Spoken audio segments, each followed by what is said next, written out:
Hey, good afternoon, everybody. It's 6 minutes past the hour of 3 o'clock, and you are tuned in to The Drive on Super Talk 99.7 on this fourth day of January. Beautiful.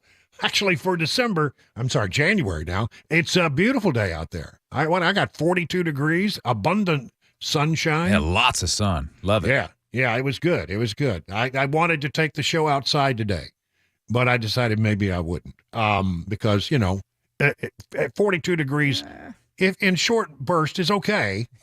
For 4 hours? 4 hours maybe in four. No, I think maybe I need some help there. So we got a lot to talk about here. We're going to get right into it, I think, by doing our 2024 update because Nikki Haley has stepped in it in a pretty significant way. We've got a lot of interesting stuff in today's 2024 update. So hang with me because we're going to be doing a deep dive on some stuff that could have an impact on the outcome of things. But let's start with Nikki Haley. So Nikki Haley is, we got the Iowa caucuses and then we got the New Hampshire primary. She's not doing too well in Iowa, so she's focusing a lot of her effort in New Hampshire, where she seems to be picking up some ground. She's still 20 points behind Trump.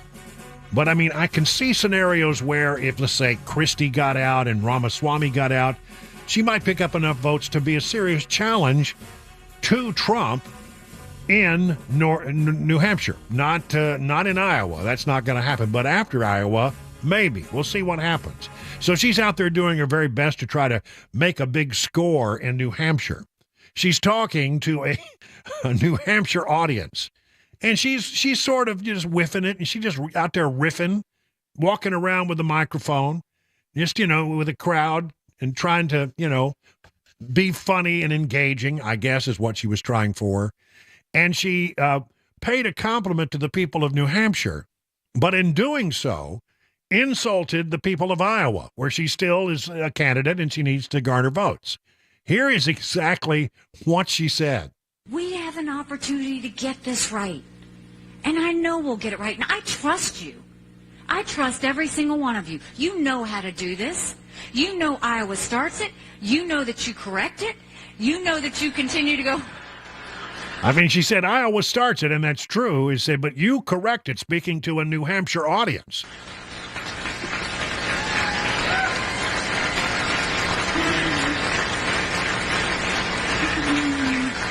And then my sweet state of South Carolina brings it home. That's what we do. Listen, the one thing you don't want to do is you don't want to look down the nose at any block of voters. If you're running for the whole lot, I don't know. I've never run for any kind of political office, but I can tell you that the one thing I'm pretty sure that you don't do is you don't insult a block of voters by telling them that you don't trust them. And basically, that's what she said to the people of Iowa who might be willing to support her on some level. We'll know that Iowa will get it wrong. Don't worry, New Hampshire will correct whatever Iowa does. Well, the people of Iowa probably take a little umbrage at such a thing. By the way, if you missed it yesterday, we're going to Iowa.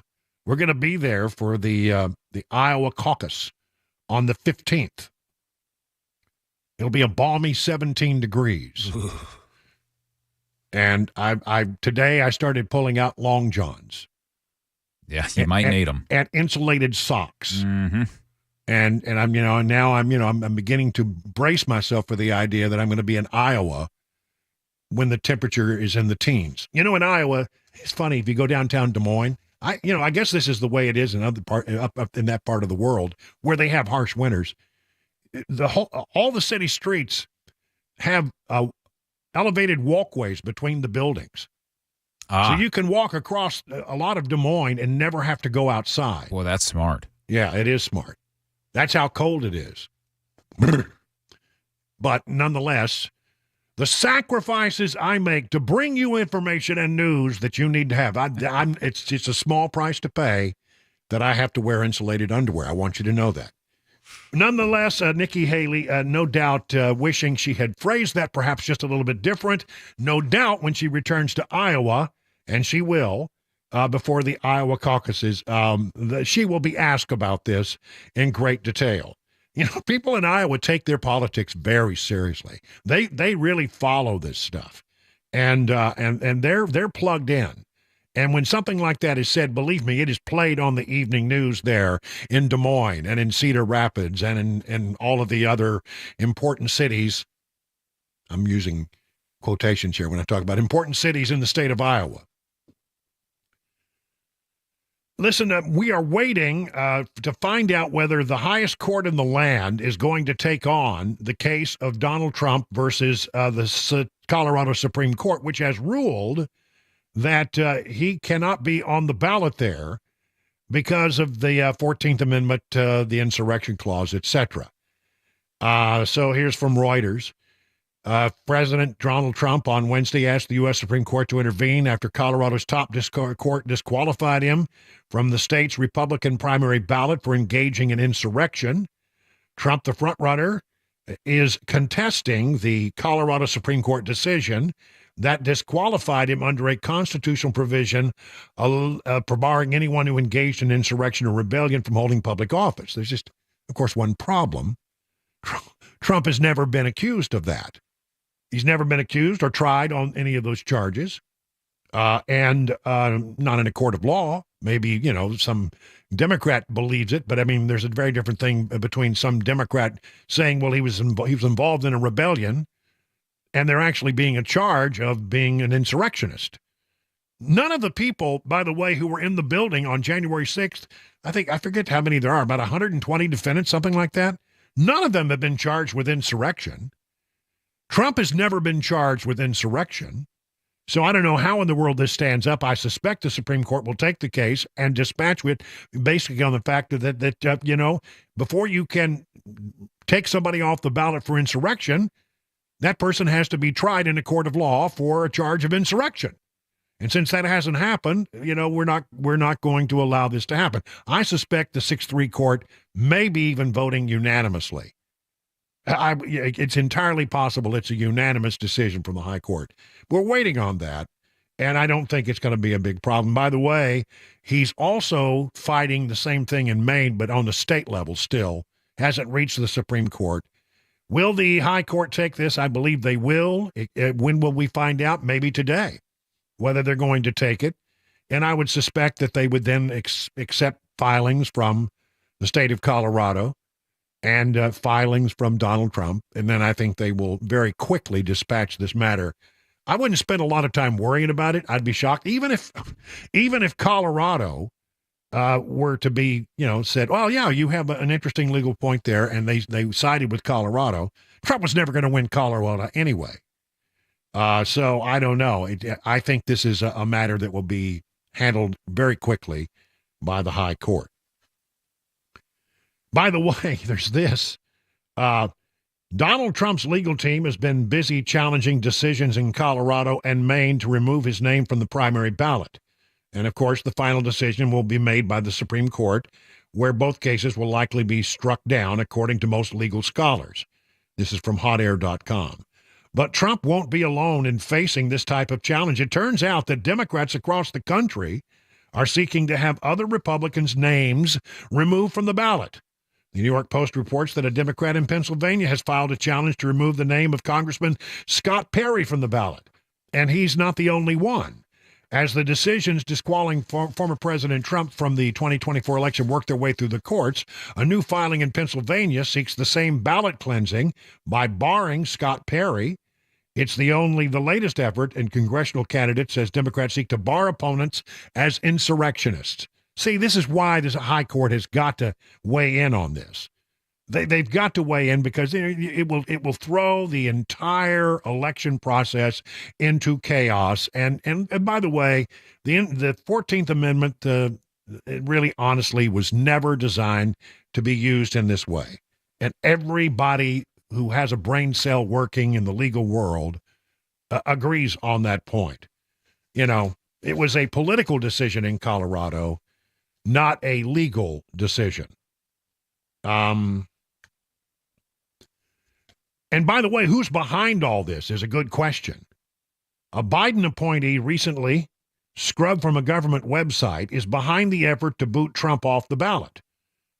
This is thenationalpulse.com. Joe Biden's government continues to deny its involvement in attempting to remove Donald Trump from the ballot in a number of U.S. states, with the leading proponent of the endeavor. His name is Noah Bookbinder. What a name that is, Noah Bookbinder. I have an image of a guy with big round glasses. And a pocket protector. Yes. Recently quietly removed from a Department of Homeland Security website, which previously featured him prominently as a Biden-Mayorkas appointee. Bookbinder is the president and CEO of the left-wing lawfare organization known as Citizens for Responsibility and Ethics in Washington, CREW. The National Post-Can revealed that until just days ago, in late 2023, he still appeared on the DHS website as a member of the Homeland Security Secretary Alejandro Mayorkas Advisory Council. No rationale has been given for Bookbinder's recent removal. In other words, people started saying, Bookbinder, Bookbinder. Let's learn more about Bookbinder. Oh, look, he's on the Department of Homeland Security's website. Oops. Well, now he's not. They scrubbed him. They scrubbed him. They don't want you to know that the Biden administration and key players within the Biden administration are really behind the effort to keep Donald Trump off the ballot. They want to look like they're above it all, but they're not. They're very much engineering it. And Bookbinder is out there, believe me, at the behest of the Biden administration and the Democrat National Party. For at least 4 months, Bookbinder was serving as political appointee under President Joe Biden while CREW funded and provided legal counsel to the petitioners in the Colorado case. In fact, when State District Court Judge Sarah B. Wallace ruled against CREW, finding that the office of the president did not fall under the purview of Section 3 of the 14th Amendment, Bookbinder was quoted promising the decision would be appealed, indicating he was playing a direct and active role in the lawsuit. So don't let anybody tell you that the Biden administration is not behind that. It's not a grass. There is very little right now that happens that's truly grassroots. It's AstroTurf. It is manufactured turf. Grassroots efforts don't exist really anymore. The last one I think that came along was the Tea Party.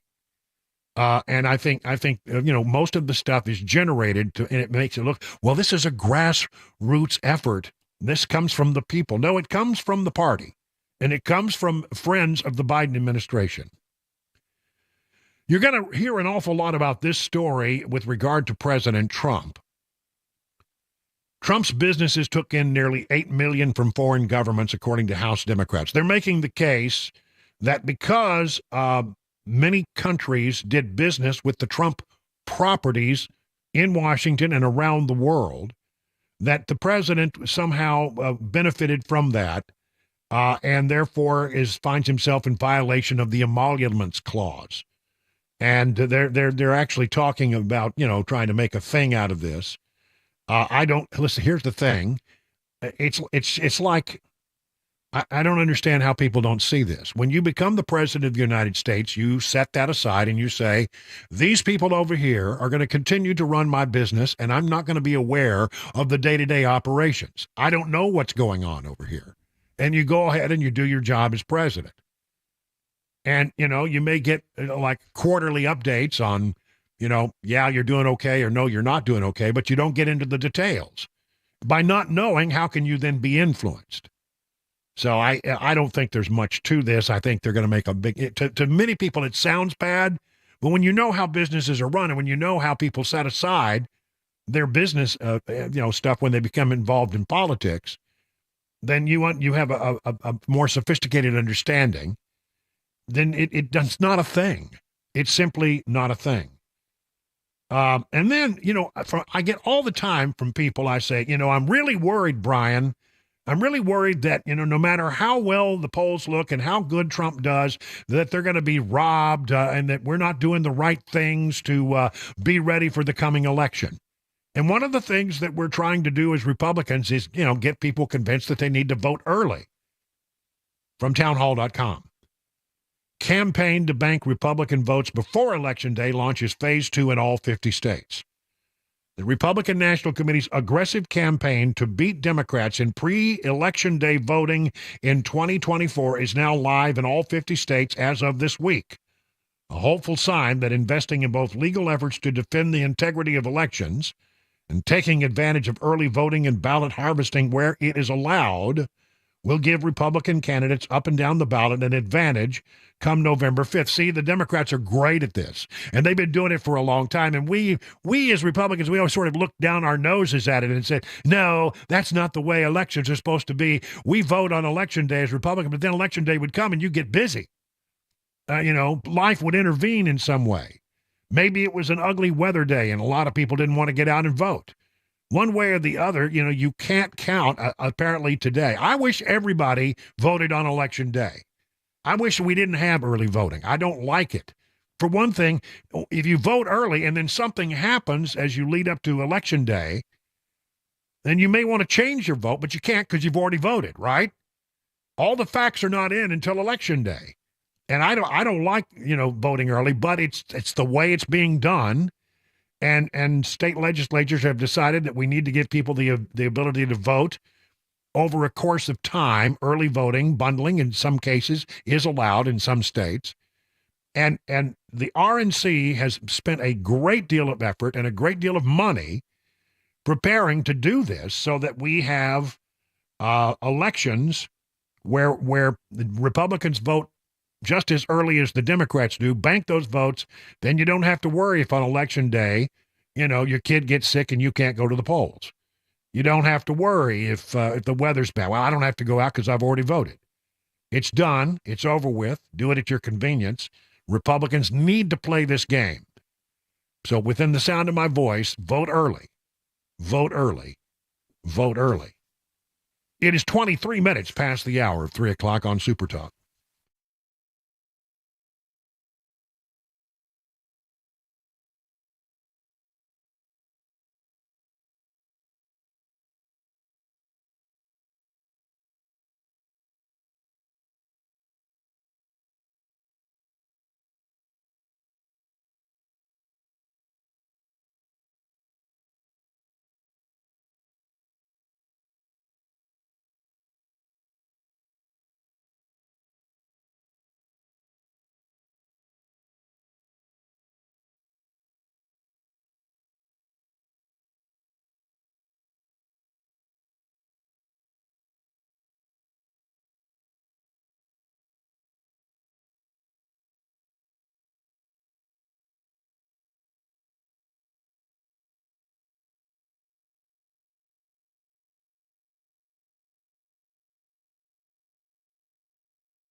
An update from Iowa officials on the shooting at a high school there today. Jeffrey Epstein flight log release updates, and a judge attacked in Nevada yesterday. Those stories, 3:30 Super Talk 99.7 WTN. It's 25 minutes now past the hour of 3 o'clock on Super Talk 99.7. I'm Brian Wilson, your friend and radio buddy. That was Mac Morey there in the newsroom. Good afternoon to you, Mac. Good afternoon. See you. I see that you got the hoodie memo. Oh, It's yeah. a good day to wear a hoodie. and yours is rather bland. Mine is way too colorful. There's Wait, Chris. look at the sleeves. The sleeves are cool. Oh, well, that is true. That's true. Yeah. And then Chris is looking like a lumberjack today. You can see it. I didn't get the memo. You didn't get the memo. I'm sorry. Well, sorry. you can Put check you your on the email. text chain, yeah. Check your text and check your email on a regular basis. I mean, how many times do I have to say this? Sorry. Yeah. And you'll notice in the backdrop here, if you're watching on Super Talk TV, that my Christmas tree is down here in the studio. It was down, because I really didn't want it to be there when I came back in January. I thought, it's not Christmas anymore. Right. But when you have a house full of 11 trees, just, I mean, an unbelievable number of Christmas decorations. You know, the process of de-Christmasifying your house is a slow process. I bet. Today, the lights on the top of the house came down. You didn't do that. No, I don't do ladders That's anymore. what I thought. I mean, I witnessed what a bad ladder fall can do. You know, Cabana wife, she fell off a ladder, and it was not a pleasant experience. But she's okay now. But I mean, I don't get up on ladders. You know, and if I do, it's like one of those little 3-step ladders, so I don't have to fall very far. So you don't have to fall very far. That's right, because I will fall. So the Christmas wreaths are down, the Christmas lights are down. The trees, well, that's coming down a little slowly inside the house, but it's a process, right? How long can you? At what point is it sort of ridiculous to still have Christmas? Because I was watching Fox News today. It is the 4th day of January, and looking at Fox News today on one of their sets, they still have the Christmas decorations up. I couldn't believe it. Well, I think there's something about January 6th is the last day of Christmas. You know, those 12 days of Christmas. Yeah, is that right? I think it's something like that. I don't know. Yeah. I don't know, but it seems like to me they should be down now. I mean, if you're one of these people who hates Christmas going up, you know, after November 1, sometimes even before Halloween decorations are have been put away, you start the Christmas decorations. Yeah, that bothers me, and so I think the other thing should be true as well. It says the end of the 12 days of Christmas falls on January 5th, which is also known as the 12th night or Epiphany Eve. And comes just before the Epiphany on January 6th. So, yeah, I guess you can keep them up until the 5th and then take them down on the 6th, or maybe take them down on the 6th. I'm not sure. But so that's this Saturday. Take them down. That's perfect. Yeah, either Friday or Saturday. I can do that. I just had an epiphany, and that is that they should come down this weekend. There you go. I didn't know that. You say every day, my goal is to learn something, and I just learned that. Mm-hmm. So anyway, reminder, again, I mentioned it before, we're going to Iowa for the caucus, and we'll be providing coverage all day long. We'll be dropping in to all of the different shows throughout the day on Monday, January 15th. And then the drive will be entirely from Iowa. That's it, and it's going to be, cold. Yes, so you'll hear me shivering as I try to coherently talk about the things that are happening in Iowa. You're going to broadcast from the outdoors in Iowa for 4 hours. Well, I haven't really, I really don't know where I'm going to broadcast from just yet. We're still putting all the logistics together. But I did find out it's a 10-hour drive. Oof. And I have to drive it because, all the radio gear that I have to drag with me. Yeah. So I am driving it. And then, we'll be doing the show. I guess I'll get there Saturday, Sunday. I'll spend some time going out. Everybody will be very busy out. All the candidates will be making their way, crisscrossing themselves across the Hawkeye State. So I'll be going out to cover some of what they're saying. And then on Monday, I will bring you the show live at 3, but be making appearances and talking to all the guys throughout the day. And then come back on Tuesday. Travel day. Yeah, it'll take about half a day, right? Yeah, it takes 10 hours. That's right. And Matt Murphy's going to be there to take on my show that day but I'll be checking in from the road. Because the Radio Red Flyer has live capability. Yeah, it's like a mobile studio. It's a mobile studio, and I can be I got new headsets. Ooh. So that it's I got the headphones and then the microphone, the boom mic, like those sports guys use. Yeah. Mac knows about that. That's great. And Nice. so, that's right. And so I can be driving down the road talking about it's really, really flat in Iowa as I'm driving down the highway. We're going to get your play-by-play. If you That's look to right. the left, you'll see corn. Yes. If you look to the right, you'll A see giant silo. and more And corn. over there, hogs, lots of hogs. There's lots of hogs in Iowa, but also some good people. So I'll be bringing you all that play-by-play on the 15th. Very quickly, people wanted to know how little Solo is doing. 4.5 pounds. Ooh, wow. She's a chunk, I'm telling you. Mm-hmm. It's been fun because Grogu and Solo, now Solo can sort of motor around It's sort of fun to watch that little pudgy thing run. And Grogu just loves to play with her. It's so cute to watch them Oh, play. that's nice. I haven't seen Grogu acting like a puppy like this in a long, long time. So it's sort That's of fun. nice. Seems like the baby has sort of brought back out a little bit of puppy in her. And I love that. Very Yeah. cool. Maybe All we can get another TV appearance of Solo soon. Who knows? Well, Maybe. I thought Maybe. about that. Maybe we can do that this week. Yes. Maybe we'll find a way to bring little Solo in, but I mean, I'm telling you, I may need somebody to help me because that dog is so heavy. Need a wrangler. I need a bulldog wrangler. That's right. It's 32 now, past the hour of 3:00.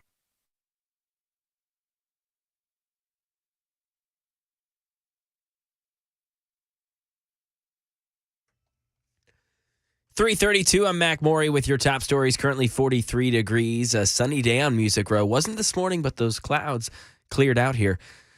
A school shooting update in Iowa. Perry High School had an active shooter there this morning. Local law enforcement there spoke to the media this afternoon. They identified the shooter as 17-year-old Dylan Butler, a student there at the school.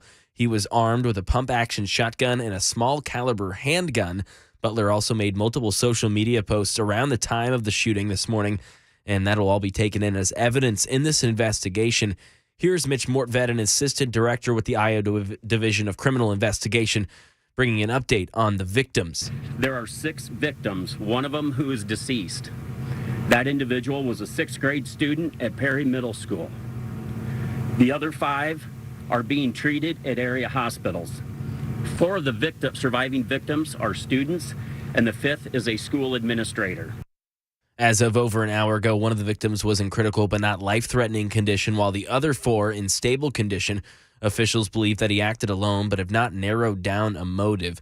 Perry police responded to the shooting 7 minutes after initial reports. Officials came into the school finding the shooter deceased by a self-inflicted gunshot wound. Law enforcement found an improvised explosive device during the search of the school. More documents expected to come out later today connected to the late sex offender Jeffrey Epstein. The first batch yesterday included names like former President Bill Clinton, who was not accused of wrongdoing, and legal experts don't expect charges against any of the people whose names might come out. Some new details on an attack on a judge in Las Vegas by a man who was being sentenced for aggravated battery yesterday. Alex Stone reports. This was the sound as defendant Deobra Redden ran toward the judge's bench, jumped over it, and attacked Judge Mary Kay Holthus. Redden refused to come to court from jail on Thursday for a hearing on the attack. Prosecutors are still deciding on charges. DA Steve Olson says he's been communicating with the judge. She's fine. She's shaken up, as most people would be. A couple of bruises. A marshal was also injured. Redden's bond is now set at $54,000. And that is the latest news, weather, and a traffic report coming up next. I'm Mac Maury, WTN News.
I'm sorry, I hit the microphone. Got too excited there.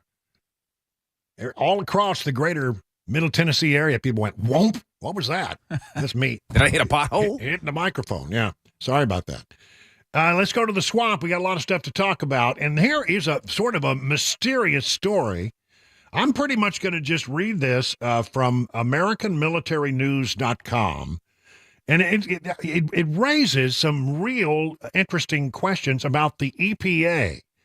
You know, what's the job of the EPA? Well, to monitor the environment, and to go out there. And in the Biden world, the EPA is to make it difficult on businesses to do business and to crack down on people and to bring forth the Green New Deal in any way that they can. But, the EPA, they are supposed to be looking out for the environment. One wonders why in the world they're armoring up. Why would it be necessary for the EPA, the Environmental Protection Agency, to get a bunch of weaponry and to start building up a whole bunch of military equipment? I mean, inquiring minds want to know. Could somebody explain to me what it is? I mean, when you're protecting the environment, do you need weapons? Do you need military-grade weaponry to protect the environment? I don't know what's going on there, but it is a great question.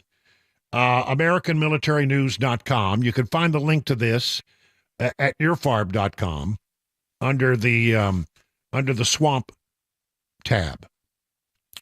A resurfaced report that initially flew under the radar claims that President Joe Biden's Environmental Protection Agency has spent millions of dollars in taxpayer funding to stockpile military-grade equipment and weaponry. In a letter sent to the EPA in September, Senator Chuck Grassley, Republican of Iowa, a ranking member of the Senate Budget Committee, wrote, as of September 14th, 2023, the Biden administration EPA has already spent $2.9 million on such items, which is a 143% more than what it spent during the entire Trump administration. According to the Washington Free Beacon, Grassley has been leading an oversight probe regarding the EPA's spending on military-grade equipment, guns, and ammunition. The Iowa senator has described the EPA's actions as, quote-unquote, and I agree, frightening. The congressional investigation into the EPA followed a report from a government watchdog organization that discovered non-law enforcement federal agencies had spent almost $4 billion since 2006 in taxpayer funding to purchase military-style equipment, guns, and ammunition. The very same EPA that proposed slapping red tape on nearly every farmer's ditch in Iowa now appears to be armed to the teeth, Grassley told the Washington Free Beacon. The EPA already has a reputation for overstepping its bounds, and that makes the agency's militarization all the more frightening. We need to know what exactly EPA is doing with this equipment and whether it serves the interests of the American people. Well, Chuck Grassley is right about that. Absolutely right. What in the world does the EPA need to do with weaponry? I can't imagine they need any weaponry. I mean, their buildings are protected by, they have guards and little police forces. That's a small drop in the box, but I can't imagine that a great deal of money needs to be spent, billions and billions of dollars spent on military-grade hardware. Since 2006, the EPA has spent roughly $10 million on advanced weaponry, including unmanned aircraft, drones, night vision, radar equipment. What do you need any of these things for? The outlet reported that while the EPA spending has occurred under multiple presidential administrations, it's seemingly increased under former President Barack Obama and President Joe Biden. According to Grassley's letter, the EPA spent $6.6 million on armor, guns, radar equipment, mobile command posts. I mean, come on. And I mean, this is the kind of stuff that you would expect a police organization to have. And the EPA is not supposed to be a police organization. During former President Donald Trump's administration, the administration spent about $2 million on similar purchases. In his letter, Grassley contrasted the Trump administration with the Biden administration, under which the EPA spent nearly almost $3 million on advanced weaponry by September of 2023. Not clear why the EPA has been stockpiling advanced weaponry. Grassley's letter demanded the agency provide a full record of the environmental agency's spending on military-grade weaponry. The Iowa senator, God bless Chuck Grassley. By the way, here's an 80-year-old guy still got it going. You know, being 80 years old and being in government is not necessarily a bad thing if you can do the job. And he's still doing the job. He's asking the right questions. The Iowa senator provided the EPA with a list of 23 questions to provide a better understanding for Congress to conduct oversight of the EPA's use of taxpayer money and this equipment. Let's see. Please list the type of equipment, the volume purchased, the total cost of purchase, the statutory authority for the purchase. That's interesting. You know, do you have the authority statutorily to buy this stuff? Please include the agency's written policies for the agency's use of such equipment. You know, it's not just the EPA. There are a lot of agencies within the Biden administration that have been sort of in these stories are buying up a bunch of ammunition, buying up a bunch of military-grade equipment. Why? Why in the world would the EPA? I mean, are they going to go out there and protect the environment by setting up a command post with military-grade weaponry? I don't understand why this would be necessary. If the EPA needs assistance of law enforcement, you call law enforcement. You aren't your own law enforcement agency. You are an agency that can hand out fines, send people to the court. But you know, are you physically going to go out there and wrestle some farmer to the ground because he's not following the regulations as you see them? No, that's not the way it works, and it should not work that way. And Chuck Grassley is right. Let's find this out. I'm hoping to catch up with the good senator when I'm in Iowa. I really am. Let's see. What else? What do you get from the swamp?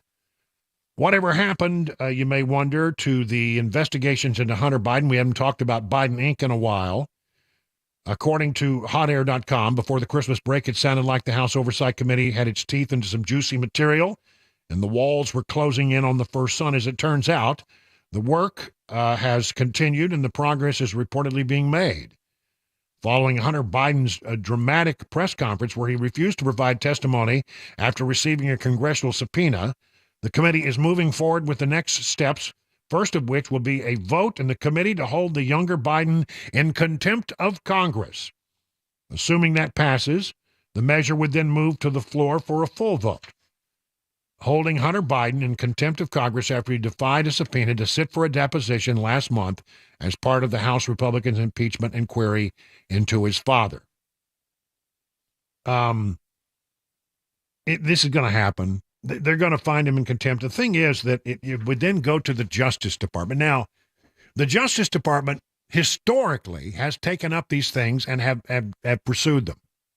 If Congress sends you, a contempt charge, and the vote of Congress is to go forward with that, then it's up to the Department of Justice to carry out the adjudication of that charge. Will they do it in a Biden administration? Well, if they don't, it certainly looks like there is favoritism, doesn't it? And that's a pretty clear thing to point out. He's protecting his son. Will that happen? I don't know. We're going to watch it. But the vote is looming. Hunter Biden's vote is looming.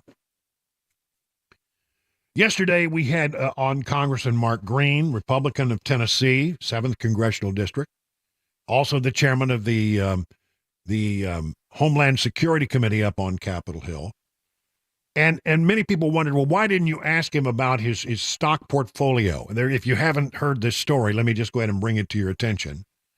Representative Mark Green has a stock portfolio that more than doubled in 2023. And so, when they put out a list of, whose portfolios have increased by the most amount, and he was number 2. 122%, if my memory serves me. Yes, 122%, which is, I don't know about you. If I had 122% in my 401k, I'd be a very happy person. But the question is not, whether anything inappropriate happened. It would be inappropriate if Mark Green were in control of all of his investments and making those decisions himself. But that's not the way it works. he hands his portfolio over to somebody who is a conservator of that portfolio, and the congressman does not get informed about any of the trades that are being made. He's only informed afterwards, after the trades have been made. So the question is, who's this money guy? Because I'd like to have that guy running my portfolio, I promise you. He has no knowledge of the trades made in his name until after they are made, and revealed that he instructed his broker to disregard any instructions about trades should he provide them. Green said in a statement on his website, in fact, in my first year in Congress, to go above and beyond even the hint of impropriety, I instructed my broker in writing to manage my family's investments and to disregard any instruction from me should I try to provide input, which I have not. The congressman said, I believe firmly that using insider information for personal benefit is a crime, and that should be strictly enforced. All transactions and stock I own can be viewed online. Using insider information for personal benefit is a crime that should be strictly enforced.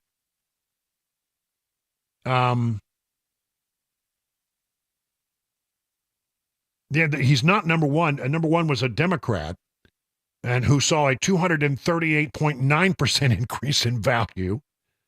A total of 32 members of Congress, including 16 Democrats and 16 Republicans, saw their stock portfolios outperform Standard & Poor's 500, the S&P 500, a task that many of the country's leading hedge funds failed to accomplish. So the people who brought this to our attention, the Unusual Whales report it's called, Democrats came out on top significantly due to their heavy tech portfolios, and that Democrats dominated their Republican counterparts with stock trades by a massive margin. See, I don't have a problem with this if it is kept at arm's length. Same thing with Trump. I mean, they're making a big deal about, well, Trump's companies made money and foreign people did business with the Trump Corporation when he was president, and therefore he's in violation of the emoluments. Not if he didn't know about it. Not if it was being handled at arm's length. So, good. I mean, and also when you see something, you got to be careful about this thing. When you talk about 122% increase, well, that doesn't tell you how much money we're talking about here. I don't know. The numbers are apparently not available, just the percentage of increase. Well, if you had a small portfolio and it went up 122%, well, you made some money, but you didn't make a lot of money. It depends on how much money you started with to see before, if 120. I mean, if you have $500,000 and it went up 122%, then you're worth more than $1 million now. So, it matters not the percentage of increase, but what really matters is, how much money did they actually make? And there's no way for us to tell the way these things are reported. Or the information can be misleading. I'm going to give you another example of how that game is played in Washington by the Biden administration, where they're talking about EVs and how many people are driving EVs. We'll do that a little bit later in the program. Right now, 51 minutes past the hour of 3 o'clock on Super Talk 99.7 WTN.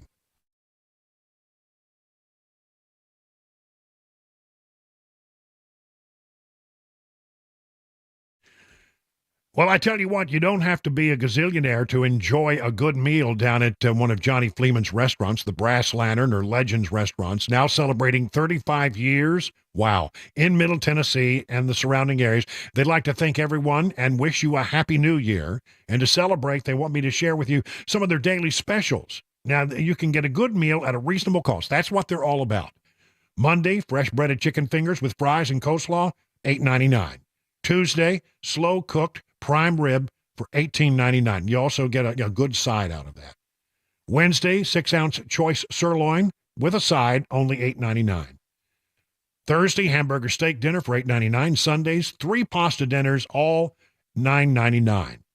So for over 35 years, the Brass Lantern and Legends restaurant have given you authentic food made from scratch, delicious recipes at affordable prices. And, good food at a good price, that's what you want. And don't forget their daily lunch specials, which start at $6.99. Get a good, hearty lunch for just a few bucks. And don't forget to pick up some of those delicious Johnny Fleeman products at your local grocery store. Hi, I'm Paul Winkler.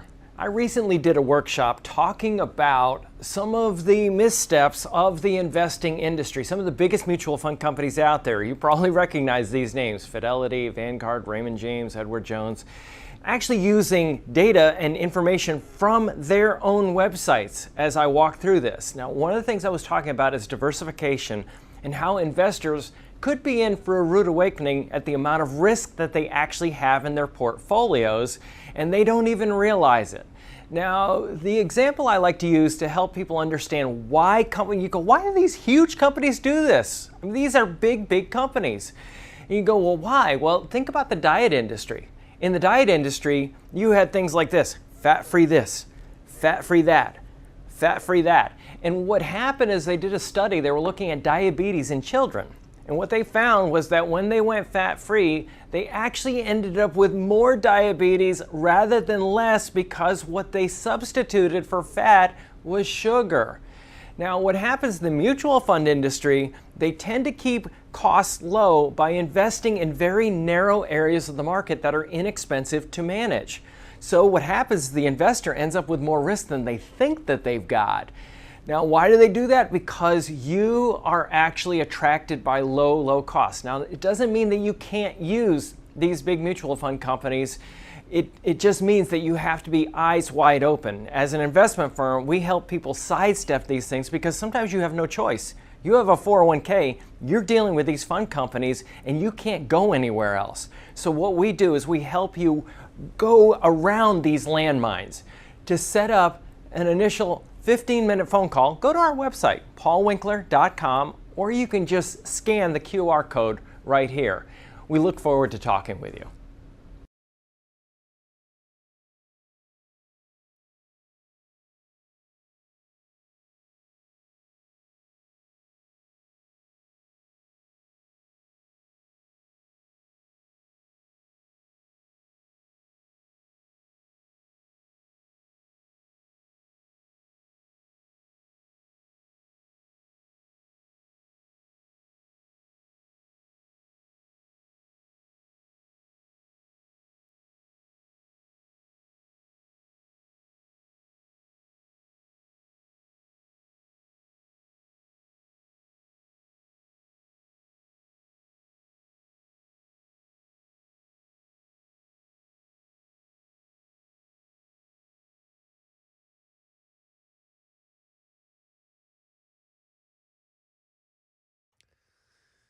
An update on victims and the shooter in Perry, Iowa. The Justice Department still on the lookout for suspects from January 6th and election 2024 numbers. Those stories and more at 4. Super Talk 99.7 WTN. All right. Thank you, Mac Maury. By the way, Mac Maury wears two hats on this program. One of them is, of course, he does the news at the top of the hour and the bottom of the hour. And then at 5:20, it's become a fan favorite, and everybody loves it. Mac Maury's Wild World of Sports. We love it. We throw wild in there? We're throwing wild now. I don't know. I just make it up as I go along. And, that's so much of what we do here on this program. No, I mean, honestly, it's become one of my favorite segments of the day. Because we don't do a lot of sports here because we're not a sports station. Yeah. We got a sports station down the hall. They're dedicated to that. They do that all the time. They're great at it. But part of what happens in the world is there is an element of it that is interesting, and we bring you a small little sliver with great analysis each day, because Mac Maury, man, he knows his sports. I try. It's my passion. It is your passion, and so we always learn. I walk away every day having learned something. If I listen to you long enough, I will no longer be a sports novice. No, well, we're gonna get everyone up the ranks here, just through right. Little slivers of information, as you said. 5:25 every day. I have a great time too, Brian. I appreciate you letting me do it. It's so much fun. It is fun, and it is interesting. And Chris, by the way, is a big sports fan. And, yes. And Chris, so often you bring the question that I would not have ever thought about, and I appreciate. Oh, is that what I do? Yeah. You also push a lot of blinky buttons. So, speaking of sports, you get your Predators hat on today. I've got my Predator. I got my yellow Predators hat on. Well, really, basically, it's just like I didn't want to put goop in my hair. Ah, that's it. Can I just be honest? It's a hat day. Yeah. And when you That's see fair. me wear a hat, it's because I didn't want to go to all the trouble of putting goop in my hair.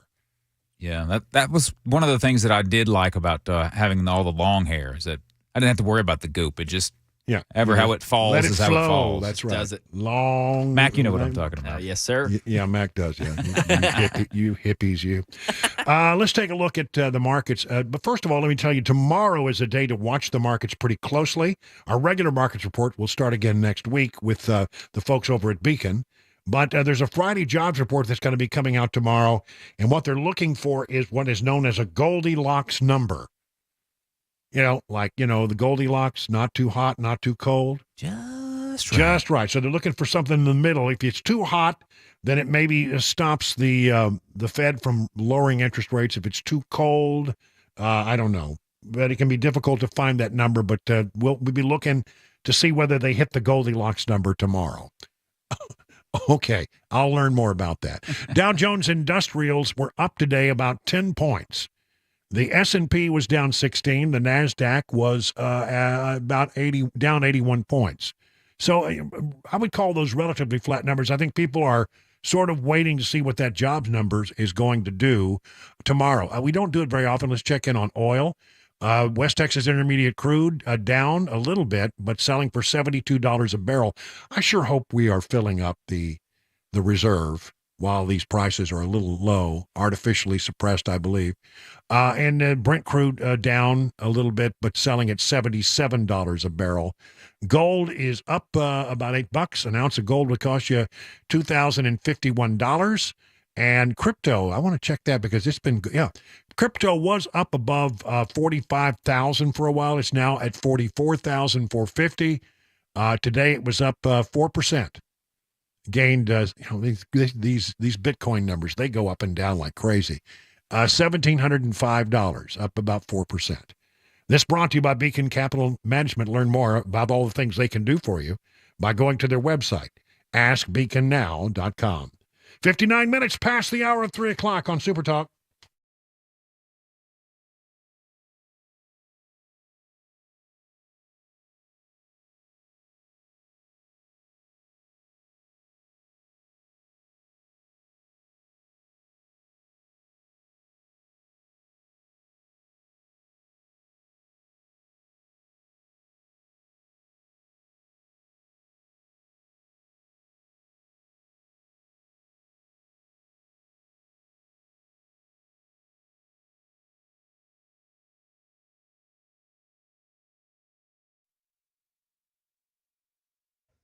It is 4 o'clock. I'm Mac Maury with your top stories. Right now, 43 degrees in Nashville. Looking at some breaking news here from Channel 4. The numbers of the victims have increased now in that Perry, Iowa high school shooting. It now says 2 people have been killed. Local law enforcement spoke to the media this afternoon, and one of the victims that died was a 6th grader from that shooting. There were 5 injured victims. Now 4. One of those has just passed away. Mitch Mortvedt, an assistant director with the Iowa Division of Criminal Investigation, has an update on who the shooter is. The shooter has been identified as 17-year-old Dylan Butler, a student at Perry High School. Butler was armed with a pump-action shotgun and a small caliber handgun. Butler also made a number of social media posts in and around the time of the shooting. Law enforcement is working to secure those pieces of evidence. All evidence thus far suggests that Butler acted alone. Officials have not narrowed down a motive. Perry police responded to the shooting 7 minutes after initial reports. Officials came into the school finding the shooter deceased by a self-inflicted gunshot wound. Law enforcement found an improvised explosive device during the search of the school. And here in Tennessee today, there was a large police presence near Woodlawn Elementary School in Clarksville. There was a reported shooting near that school. Someone at a nearby home was shooting a firearm on their property, according to the school's principal. And the Justice Department still looking for suspects in the January 6th assault on the U.S. Capitol. Stephen Portnoy has more. 3 years after the riot, Washington, D.C.'s top federal prosecutor says close to 900 people have been convicted. But U.S. Attorney Matthew Graves says the FBI is still looking to identify suspects in what he calls the largest single-day mass assault of law enforcement in U.S. history. We request the public's continued assistance in identifying individuals who committed crimes on January 6, 2021. Graves says roughly 80 people seen on video assaulting police officers have yet to be identified. Election 2024, a new Beacon poll released this morning shows significant support for Governor Lee's statewide educational choice plan. A large majority of Trump voters would still vote for him even if he were convicted of a crime. Kamala Harris and Ron DeSantis are the top choices for each party if Trump and Biden were not to run. And most voters support statewide intervention on property tax increases. That is the latest news, traffic, and a weather report coming up next. I'm Mac Morey, WTN News.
Hey, good afternoon. Hour number 2 of the drive now kicking off January 4th, 2024. I'm Brian Wilson, your friend and radio buddy. That's right, I am your FARB.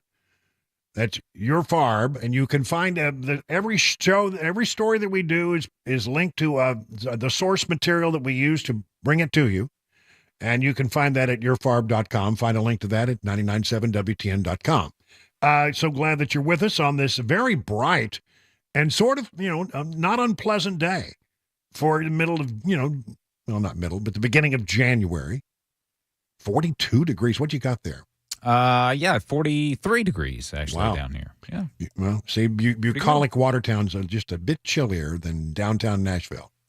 But I'm telling you, as it goes for a day in January with abundant sunshine, I'll take this day. Yeah, sunshine makes all the difference in the world. Yeah, that's right. I was talking about de-Christmifying my house. So I'm in the house and I hear this whump, whump, whump, whump, whump, whump, whump, whump, whump.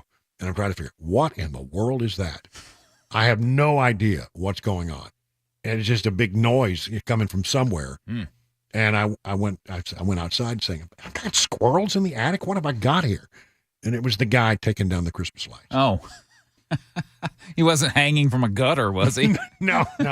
He knows what he's doing. All right. Well, he made short order of it, too. He got him down quick. So it's a good day for that kind of stuff. Good day for that kind of stuff. Let's talk about some news here in Tennessee. The state legislature is about to kick off. I think I heard that Speaker of the House Cameron Sexton's going to be on Matt Murphy's show tomorrow. That's good. And he'll be talking about the upcoming session, etc. One of the things that's going to be a major topic of discussion been proposed by the governor is this idea of expanding educational savings accounts so that people can take their kids to a school that actually functions if the public school, for one reason or another, is not getting it done. Now, I want to warn you, it's going to be a fight. I do believe the votes are there to support this idea. I like the idea of allowing people to take money that would otherwise go to a public school and say, well, we're going to go over here and we're going to take that money and we're going to apply it to our tuition at this other school, this private school, this charter school, this religious school, whatever you want to do. And if you're happy where your kid is and your kid's getting a good education and you don't want any change, well, you don't have to make any change. But boy, do I love the idea of saying to school districts that are not getting it done, Davidson County, we're going to take our money and go elsewhere. There's nothing.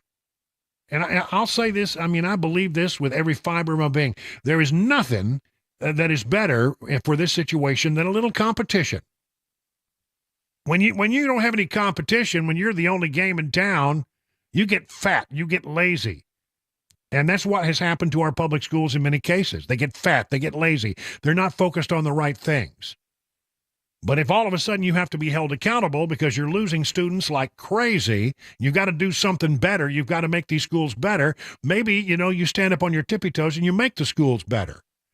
Now, initially, not everybody's going to get to participate, but by year 2, the idea, if this goes through, is that every student in the entire state will be able to take their portion of the education money and go elsewhere. And you know what? According to a Beacon poll, this is very popular. With the public, this is a popular idea. It won't be with the teachers. It won't be with the school districts. It won't be with the education associations and the teachers' unions, but it will be among the parents. And that's what we ought to be focused on. The kids. That's the thing. I think so many times, especially, lately with all of this, this stuff we're going to teach you, this woke ideology that is slipping into the classroom, it seems that many of our public schools have lost sight of what they're supposed to do, which is teach the kids how to read. Come on. Number one, that it's embarrassing when you look at some of the schools in Davidson County and some other schools as well, but they're the big egregious offender in my mind, where kids aren't reading at grade level. Come on. It's like the fundamental thing you need to do is to teach kids how to read.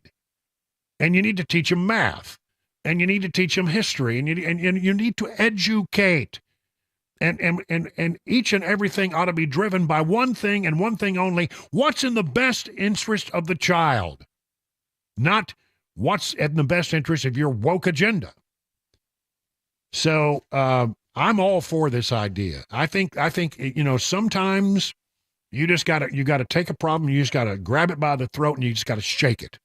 And just rattle some cages. Let's get some things changed here. And this is a good way to do it. Now look, if you get into a charter school and it's not working, well then you haven't solved the problem, but you can vote with your feet. And I like that idea. The poll, by the way, from the Beacon folks saw a 68% support for the expanded voucher plan, with 71% of likely voters in favor and 20% of likely voters totally opposed. So, when asked if they would support or opposed expanding educational choice statewide, 19% said they were opposed, 13% said they weren't sure. This was a poll of 1,302 Tennesseans. I'm getting this information from the Channel 2 website. So strongly support 35, somewhat support 34, somewhat opposed 12%, strongly opposed 7, not sure 13. If you're not sure, I don't know what to tell you. make a decision. Respondents also said they would be more likely to vote for their legislature again if they voted to expand ESA programs statewide. That came in at 51%. When it comes to education in Tennessee, generally less than half of those surveyed said they were totally satisfied with the way things are going at 48%. Broken down further, only 12% were very satisfied, 36% were somewhat satisfied, 27% were somewhat dissatisfied, and 12% were very dissatisfied. That brings the total of people who are somewhat or very dissatisfied to 39%. And again, there's the blissfully unaware 12% who said they're just not sure. I like the idea. I like the idea. There have been times where the governor puts forth a proposal and I can't be with him. And I wasn't with him on the red flag laws. He said it wasn't a red flag law. It was okay. It was a red flag law. But one way there, I couldn't be with him on that. And look, not that I dislike the governor. I just don't agree with that particular position. I try to look at not at the individual, but what are they proposing? What are the policies? And I couldn't be with him last time. And I think, it's probably the reason why the governor has not been on my program in a very, very, very, very, very long time. But I'm with him on this 1,000%. I really am. I think the governor is a good man. I just don't agree with that particular policy. Beacon poll has other things in it. Let me see if I can get through some of this. Let's see, hang on. What if the candidates were Joe Biden, Donald Trump, Robert F. Kennedy in the state of Tennessee? Trump 51%, Biden 25%, Kennedy 16%. Isn't that interesting? There's no doubt Trump will do well in the state of Tennessee. If former President Donald Trump decided not to run in the upcoming primary election, which of the following candidates would you most likely vote for? DeSantis, 46%. Ramaswamy, I'm surprised by this, 18%. Haley, 14%. If President Joe Biden decides not to run in the upcoming primary election, which of the following candidates would you as a Democrat most likely vote for? Okay, let's go through some of it. Harris, 27%. Bernie Sanders, 19%. Hillary Clinton, 18%. Gavin Newsom, 12%. Pete Buttigieg, 9%. 11% said they aren't sure.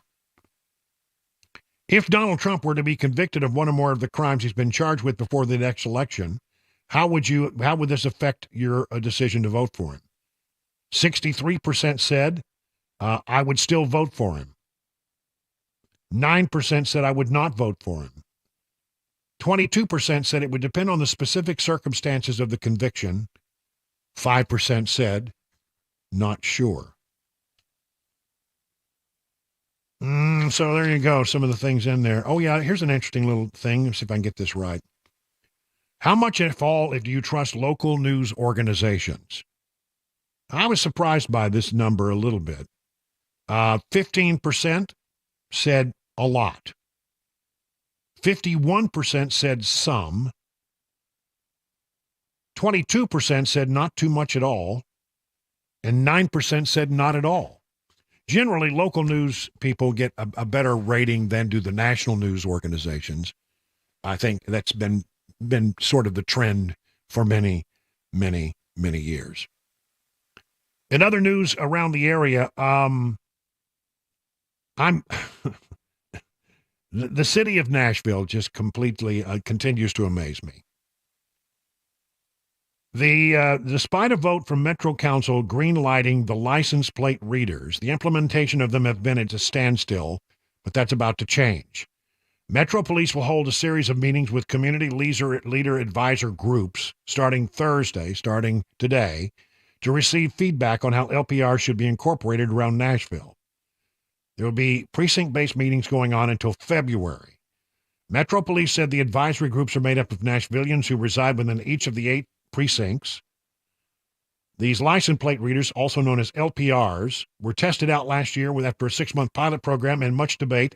Metro Council voted to permanently put them in place, but there's been a big debate because opponents argued they could lead to over-policing of black communities.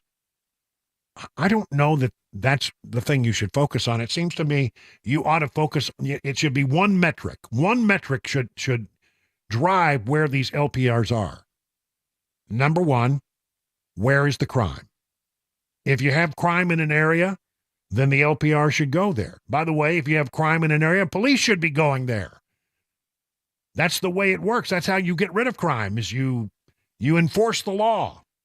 And LPRs, I know there are people, oh man, I know, I get the emails, I know you are yelling at the radio right now, Wilson, these LPRs, they invade my privacy. No, not if you don't have an outstanding warrant. They don't even care that you're driving down the road. They don't look at you. I mean, they're only latching onto stuff where there is a criminal case attached to the license plate. By the way, they work.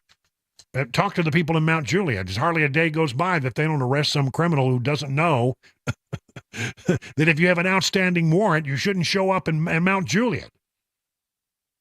Metro Nashville Police said during the pilot program, 87 stolen cars, 6 months, 87 stolen cars recovered. Stolen car, you put the license plate in, it goes past the license plate reader, an alert goes out to police officers, they stop the car's recovered. All right? 87 stolen cars. 112 people with outstanding warrants were arrested. Okay? You have an outstanding warrant, and you need to be arrested. And that's the way that works. But, we have to bend over backwards to make sure we're not offending any sensibilities. It's a piece of technology that finds people who've broken the law. I don't know. To me, I don't have a problem with it. I just don't. I mean, I did initially, I will tell you, but I didn't know how the system works. And after finding out and really studying the matter, it seems to me to be a great tool for law enforcement. If the goal of law enforcement is to stop crime, then this is a great tool. I don't feel like it's an onerous burden. I don't think it's an invasion of privacy. By the way, the Supreme Court said a long time ago, you don't have any privacy when you're on a public street. It's just the way it is. You may not like it, but that's the way it is. The state legislature, as I mentioned, coming in pretty soon. And the question is that are being asked by the folks over at WKRN, will any cannabis legislation pass this session? And here's their story. Despite extremely high support, cannabis is still outlawed in Tennessee. Federal government still classifies it as a Schedule 1. This fact has kept Lieutenant Governor Randy McNally from changing his opinions. He said he'd at least consider the move if the schedule were to change. Currently, until that happens, though, McNally says it solves a lot of problems, and a doctor could prescribe that. I think it should be prescribed by a physician. Currently, cannabis is on the same schedule as heroin, LSD, and peyote. The federal government cannot study it. If it were moved down to Schedule 2 or 3, that would change. By the way, surprisingly, fentanyl is a Schedule 2 drug. Wow. Not all Republicans are against legalizing cannabis, at least for medical purposes. But the question is, can it pass? And the general sense of it is, not as long as Randy McNally lives and breathes. And we wish him well on his ankle healing. If we talked the other day about this new law for distracted drivers, especially coming down hard on teen drivers who are caught looking at their phone when they shouldn't be doing it while they're driving. And this story sort of links to that. Teen crashes in Tennessee increased in 2023 compared to previous years. It's growing nationally, but also a tragic problem here in Tennessee. They talk about some cases where young people have died in tragic accidents. But I think that it's risky behavior, and one of the risky behaviors we're talking about here is looking at your phone when you should be looking at the roadway. Young people, put your phones down. And by the way, old people, put your phones down. Don't be driving and looking at your phone. It's just, it's about the same level of distraction. You're about as dangerous as a drunk driver when you're looking at your phone and not paying attention to the roadway. You wouldn't drive drunk, but you do drive distracted. Don't do that. Don't do that. And I got to be, I'll be honest, I was sort of that way. I was a person who would constantly look. And now I don't. I just pull over. Finally, B&A ranked as among the most punctual airports in America. They're down the line a little bit, but they come in number 19 with an on-time departure percentage of 79.3%. Number one, I'm surprised by this, Minneapolis, St. Paul, Salt Lake City, Detroit, Seattle, Tacoma, Philadelphia, Charlotte, Douglas, San Diego, Washington, Dulles. I'm surprised by that as well. And again, on down, you're number 19, Nashville International Airport. Congratulations. The number one airline in our area for on-time departures or on-time arrivals, Delta, 84%. They used to say Delta stood for doesn't ever leave the airport, but apparently they're doing better.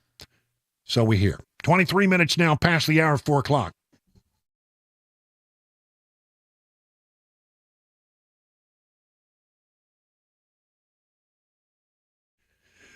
Grace Point Healthcare delivers medicine affordably with menu-style transparent pricing so you'll know how much it costs before the care is actually delivered. Smart Care plans start at that's $69 a month. You get unlimited office visits, free basic labs for the entire year, and because they treat the whole family, even newborns, they offer family plans as well. Now, if you marry this with a high-deductible insurance plan, it will save you and your family hundreds of dollars. At Grace Point, they take their time with each patient. They see you the same or next day. There are no long wait times or crowded wait rooms. That's a big deal.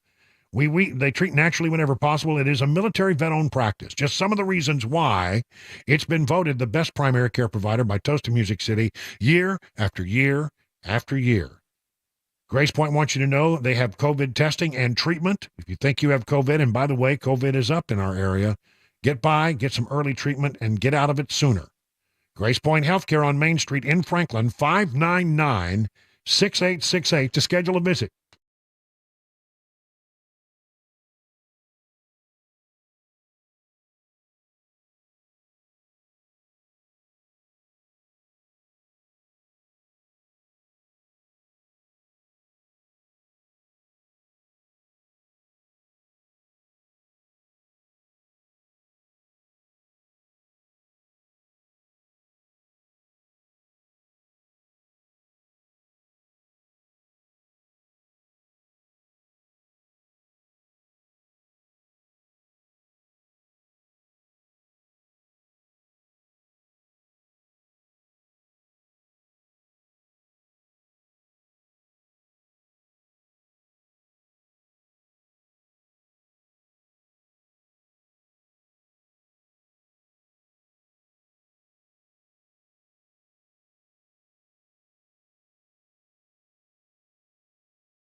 A sixth grade student confirmed dead after a high school shooting in Iowa today. And the Money News report those stories at 4:30 on Super Talk 99.7 WTN.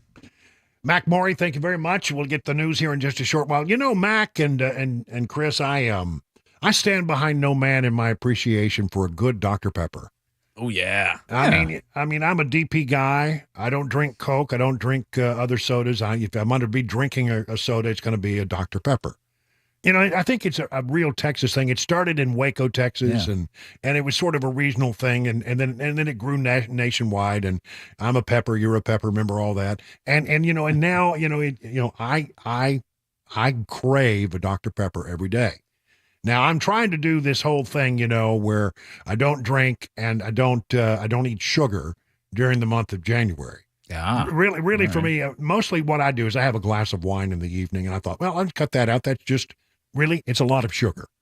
It's true. A Yeah. lot of sugar and wine and alcohol. Mm-hmm. So I'm trying to just do better about that. But I'm going to have to rethink it, I'm afraid, and maybe, decide if I've got the right idea about this.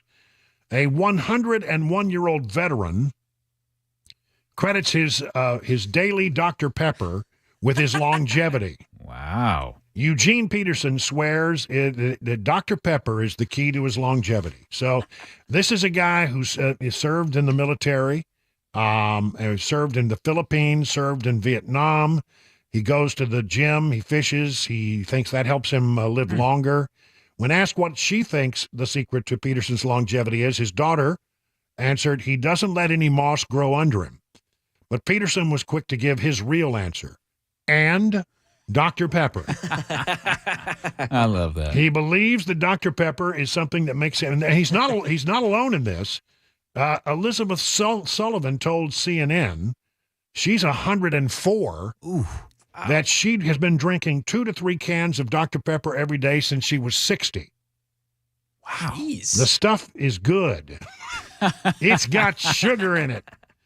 She said of her favorite soda. The doctors have told me that if I drink that, I will die. But you know what? They died first. Wow. Oh, my. She showed them. She did. She said, I've been drinking 3 a day for 50 to 60 years. Man. Apparently, my body needs sugar. I don't take any medication. They can't seem to find anything wrong with me. So, now I'm just wondering.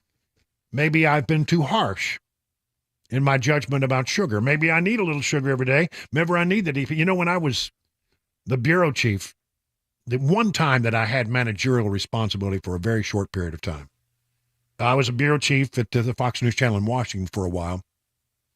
And the first thing that I did was I met the guy in the soda room, in the break room. The vending machine guy? The vending machine guy. And I said, how come there's no Dr. Pepper in our vending machine? Because nobody's ever asked for it. Said, by the power vested in me as bureau chief, there shall be Dr. Pepper.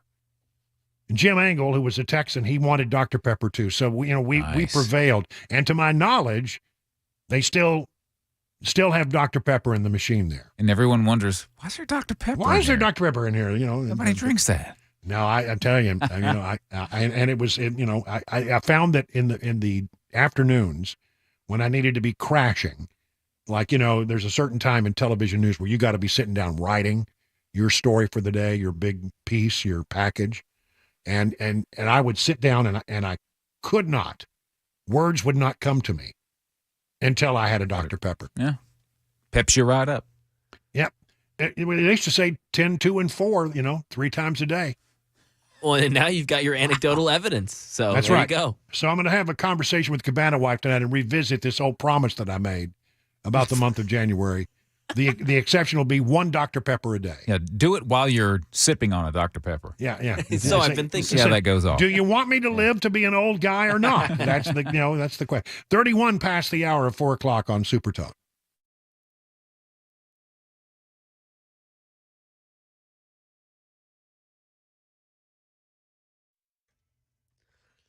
.431, I'm Mac Maury with your top stories. 41 degrees on Music Row. Sunny outside. Weather forecast. Traffic report just ahead. A deadly school shooting has a community grieving in Iowa. Police in the town of Perry say 1 student was killed, 5 others injured by a classmate armed with a shotgun. A school administrator also was wounded.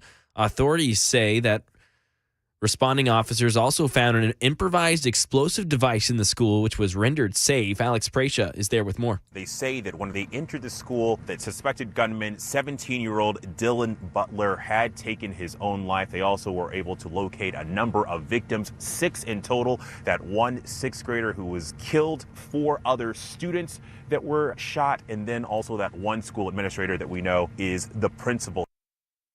And one of those victims is in critical but not life-threatening condition. The other 4 in stable condition.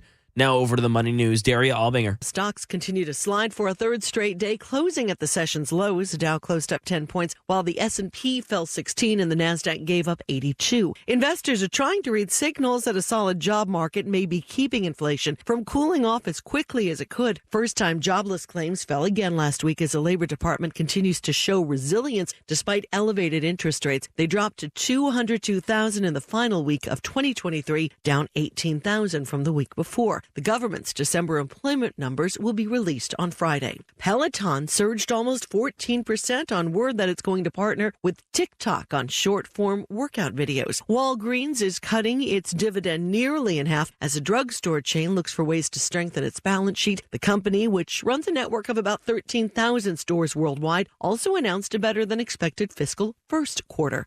And that is the latest news. Traffic and weather next. I'm Mac Morey, WTN News.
"36 minutes past the hour of 4 o'clock on Super Talk 99.7.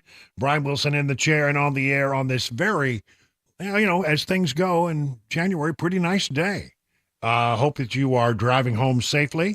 You're not looking at your phone. You're just sitting back and listening to the news and information that we provide you.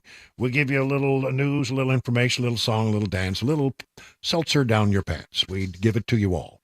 Because, we take the news very seriously, but we don't take ourselves seriously. Well, Chris takes himself a little seriously sometimes, and we try to get him out of it. Surprise, surprise, surprise. That's right. We have fun. But what I'm about to talk about is not fun.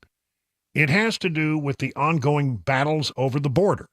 And it's coming to a big showdown in Washington, because as we've been telling you repeatedly that Republicans in the House and Republicans in the Senate have finally stiffened their resolve and their backbones, and they're now saying, look, Mr. President, you want certain things, but you're not going to get any of it. You're not going to get 1 red cent until we solve this border problem. And apparently there are negotiations going on between the White House and certain senators about how we solve this problem and how we bring some sanity to the border. I would tell you that I think that all the discussion is stupid, because you could snap your fingers, Mr. President, in one moment and solve this problem. Simply tell people the Remain in Mexico policy is reinstated. That's number one. Number two, Border Patrol agents enforce the letter of the law. We're no longer going to assume that people coming in and say that they are claiming asylum are actually worthy of that asylum claim. It's pointed out that, in fact, it's one of the things that came back in the White House today. Questions were being asked about that.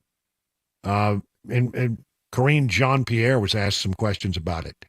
And she, again, she tries to wiggle her way out of it. In an interview with CBS News, House Speaker Johnson said on his first day in office, President Biden came in and issued executive orders that began this chaos. Did any of the administration's policies contribute to the record number of border crossings? What I can say is this. On his first day in this administration, the president put forth a comprehensive immigration piece of legislation to deal with a broken system. Broken system. They keep talking about a broken system. I don't recall it being broken under Donald Trump. I mean, I recall that we had a very small problem. I mean, instead of having 300,000 in a quarter, we were having about 34,000 people coming across in a quarter. In a month. We have 300,000 people coming across the border in 1 month. That's outrageous.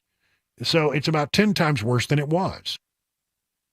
So, I don't remember there was a problem. Was it broken? Well, from your perspective, maybe it's broken because what you want is to just let everybody in. You don't want a border. You want everybody to come in. Welcome to America. Well, that's not the way it works. That's not what the laws say should happen. So again, when you say it was a broken immigration system and it's been broken for decades, I don't think it was so broken. So that's lie number one. That's what the president did, to deal with a broken system. We were just a couple of weeks away of 3 years ago, that legislation that he put forward to Congress to actually deal with an issue. Now, his idea was basically we want more people down there to process the folks and get them in quicker and easier. Is that a solution that you find acceptable? Republicans said no. It was a non-starter. There's sometimes you put up a piece of legislation and that it's going to arrive on Capitol Hill and it's going to be declared dead on arrival, DOA. And such was the case with this legislation. They put it forward so they could say, hey, well, we put up an idea. Well, you didn't put up a reasonable idea. You didn't have there was no chance of passage. You couldn't even get Democrats to support that measure. So, you could talk about it all you want to. As well, we put forward our idea. That's lie number two. You have to understand that the idea they put forward was never going to be acceptable to a lot of people on Capitol Hill, Republican and Democrat. All right. And so that's what I can say. The president understands that there's a problem at the border. He put forth on his first day something to deal with that problem. And what we continue to see from Speaker Johnson and Republicans, House Republicans, I know Jackie asked a question about something that I said yesterday in May, and I'll repeat it. I repeat what I said yesterday. In May, House Republicans decided to vote on a bill that would cut 2,000 Border Patrol agents at the border. What the Republicans did not want was more people sent down to the border to process paperwork. They wanted enforcement. That was the issue. That's what they did. And they continue to obstruct and get in the way of of the president wanting to move forward with a supplemental that includes border security. They're getting in the way of it. They are. While Senate Republicans and Democrats in a bipartisan way are trying to find a way, a bipartisan agreement to deal with border security, you have House Republicans who left. They left in the middle of December, and I think they come back next week. Maybe they'll get some work done. Instead, they're playing politics. So is that a no? Look, what I can say is what the president has done. I'm not going to speak to data. I have not seen any data that would show this, so certainly I can't speak to that. What I can say is the actions and what the president has done and how seriously he has taken this on his first day, understanding that this system has been broken for decades. This immigration system has been broken. Well, it's broken from your perspective, but not everybody agrees with that.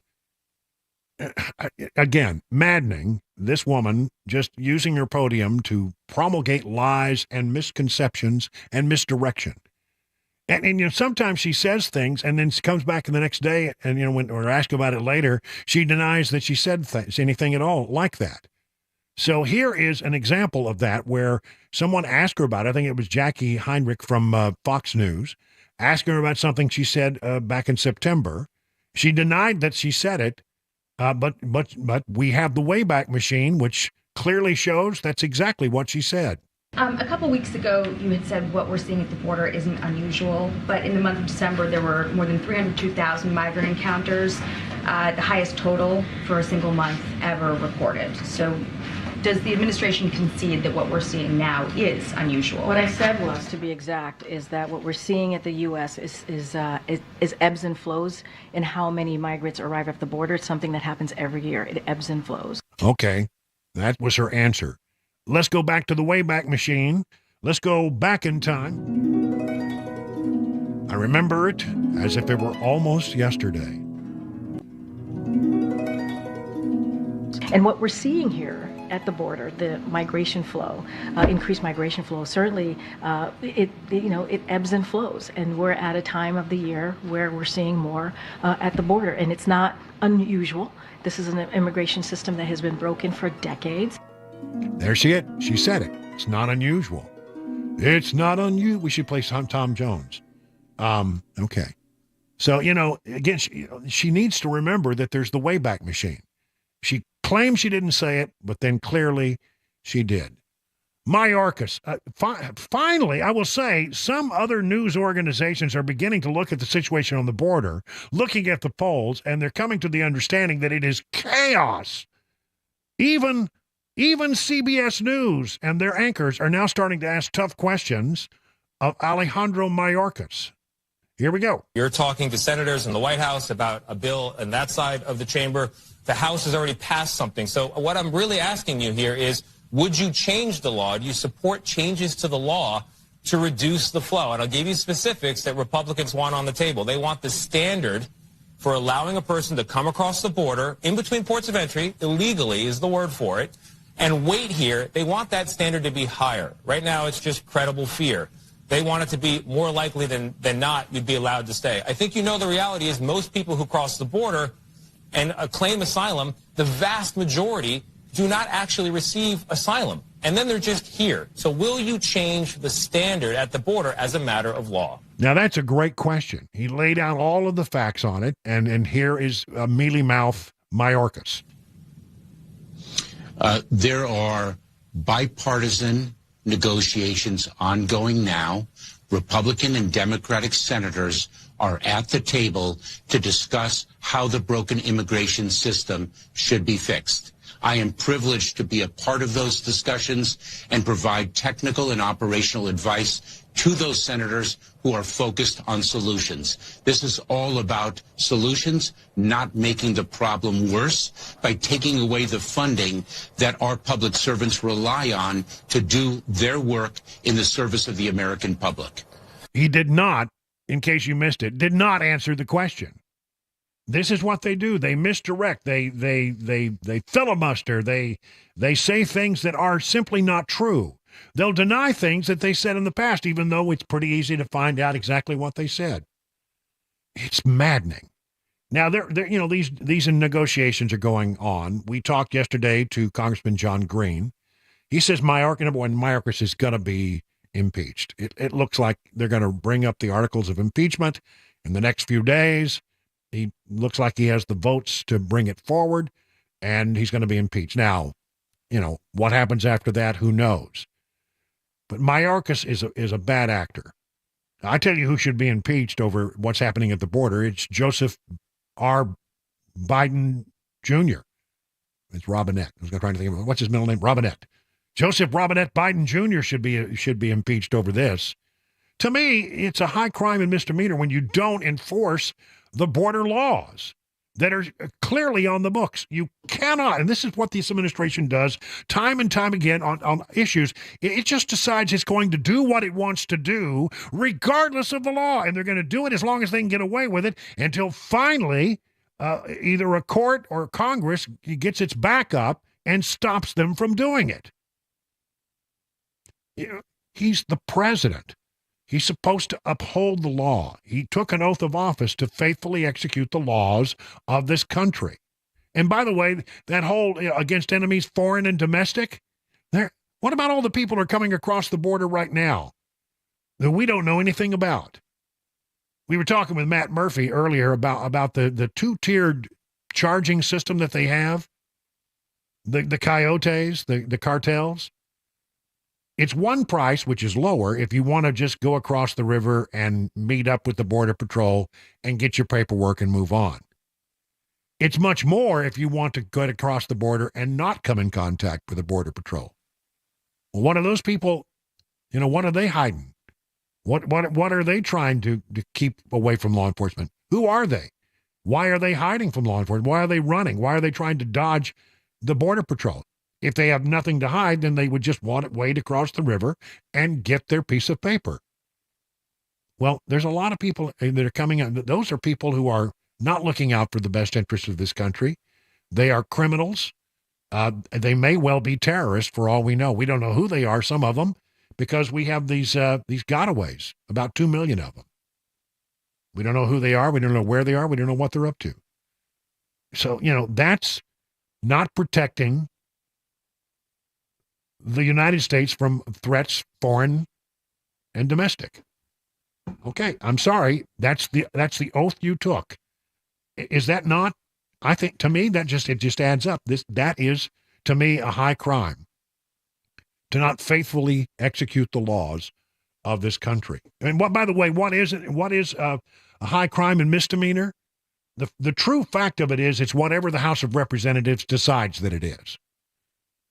That's the only standard that should apply when you're having whatever the House of Representatives thinks is an impeachable offense is an impeachable offense.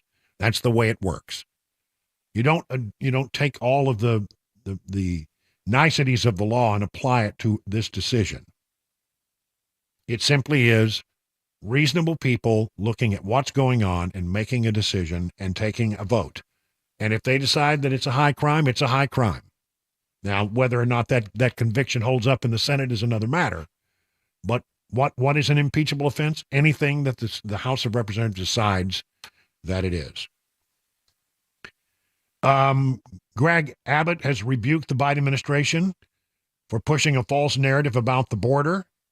Here's my response, he says. It's shameful that a Republican Governor Abbott of Texas, is using migrants. Well, this is what Jean-Pierre said, as a political stunt. But is it a political stunt? After all, New York and Chicago are sanctuary cities, and the cities that boast protection for immigrants. Abbott explained that Texas has transported over 95,000 immigrants to sanctuary cities. Cities like New York and Chicago have seen only a fraction of what overwhelmed Texas border towns on a daily basis. And he said, we will continue our transportation mission until Biden reverses course on his open border policies. That's exactly right. Justice Department is suing Texas and Governor Abbott over the state law allowing migrant arrest and deportations. The state of Texas decided they would make it a state law that if you come into the state across the border and you're here illegally, they can arrest you. And so now the Biden administration, not wanting that, has gone to the U.S. District Court for the Western District of Texas, filed a suit saying that that bill signed into law by Abbott last month will infringe upon and counteract federal efforts to enforce immigration laws. Well, it won't because they're not enforcing immigration laws. Madness. And the White House, predictably, went after Speaker Johnson and all of those Republicans that were down on the border trying to find out a little information. What's wrong with that? Do they not understand that Congress has oversight of the many executive branches, the executive branch and all of their different agencies? Of course they do. They have the power of the purse. They have the power of oversight. Shut up. It is 53 minutes now past the hour of 4 o'clock on Super Talk.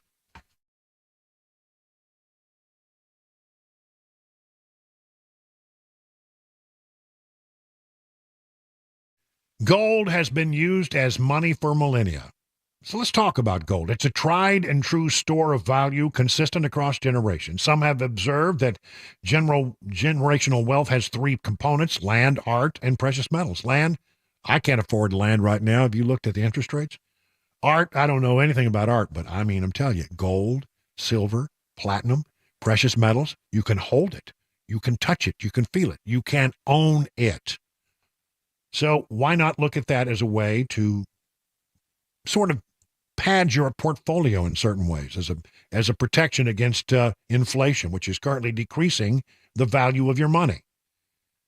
Gold and silver can be a safe haven during uncertain economic times, and you can learn all about the importance of owning precious metals by going to Nashville Gold and Coin. Maybe you have gold that was given to you and you are not sure what it's worth, or you're just curious about precious metals and want to learn more. Well, listen, you can learn all about the importance of owning precious metals by going to Nashville Gold and Coin. They are always available to discuss your options, educate you on the precious metal market. So why don't you do what I did and go to Nashville's real money source? It's Nashville Gold and Coin. By the way, if you've got old coins laying around the house, bring them in. They'll tell you what they're worth. You might find out they're worth a lot more than you think they are. Set up your one-on-one appointment by going to NashvilleGoldandCoin.com. Hi, I'm Paul Winkler. I recently did a workshop talking about some of the missteps of the investing industry, some of the biggest mutual fund companies out there. You probably recognize these names: Fidelity, Vanguard, Raymond James, Edward Jones, actually using data and information from their own websites as I walk through this. Now, one of the things I was talking about is diversification and how investors could be in for a rude awakening at the amount of risk that they actually have in their portfolios, and they don't even realize it. Now, the example I like to use to help people understand why why do these huge companies do this? I mean, these are big companies. And you go, well, why? Well, think about the diet industry. In the diet industry, you had things like this: fat-free this, fat-free that, fat-free that. And what happened is they did a study. They were looking at diabetes in children. And what they found was that when they went fat-free, they actually ended up with more diabetes rather than less, because what they substituted for fat was sugar. Now, what happens in the mutual fund industry, they tend to keep costs low by investing in very narrow areas of the market that are inexpensive to manage. So what happens is the investor ends up with more risk than they think that they've got. Now, why do they do that? Because you are actually attracted by low costs. Now, it doesn't mean that you can't use these big mutual fund companies. It just means that you have to be eyes wide open. As an investment firm, we help people sidestep these things because sometimes you have no choice. You have a 401k, you're dealing with these fund companies, and you can't go anywhere else. So what we do is we help you go around these landmines. To set up an initial 15-minute phone call, go to our website, paulwinkler.com, or you can just scan the QR code right here. We look forward to talking with you.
A fatal school shooting in Iowa, 10 officers reassigned after the investigation into who leaked the Covenant Manifesto. And Russia and North Korea trading weapons. Those stories and more coming up. 5 o'clock, Super Talk 99.7 WTN. We told you yesterday about the explosion that took place inside Iran, and it's sort of a concern because of the whole region being on tenterhooks right now. And it killed, we were told you, 103 people, new numbers. CNN now reporting that 84 people died and 284 people were injured. This was at a memorial service for slain Iranian Quds Force commander Qasem Soleimani that the United States killed in a drone strike many years ago. And it was a pretty ugly attack, 2 explosions 20 minutes apart. And now it appears that ISIS has claimed responsibility for the attack, not Israel. Israel, it just didn't have the markings of something that Israel would do, and ISIS has claimed responsibility for that attack. ISIS and Iran at loggerheads. It's 59 minutes past the hour of 4 o'clock on Super Talk 99.7 WTN.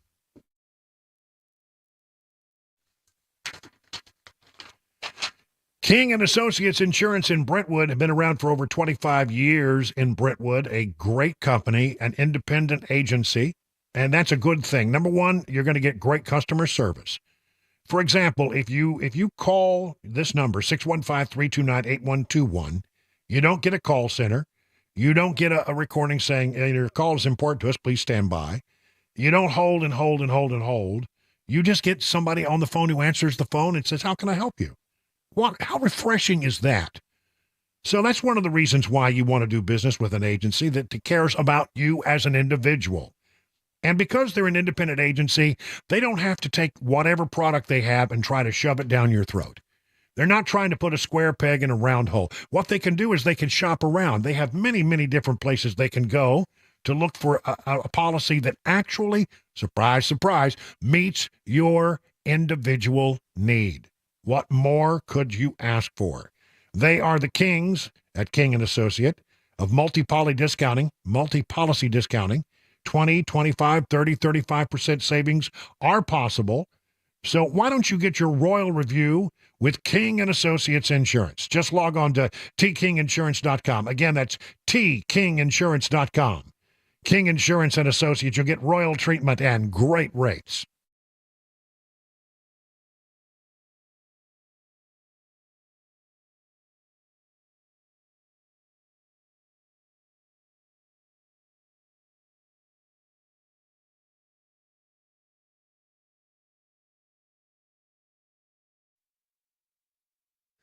It's 5 o'clock. I'm Mac Morey with your top stories. Down to 39 degrees now in Nashville. Latest traffic report, a weather forecast on the way in 5 minutes.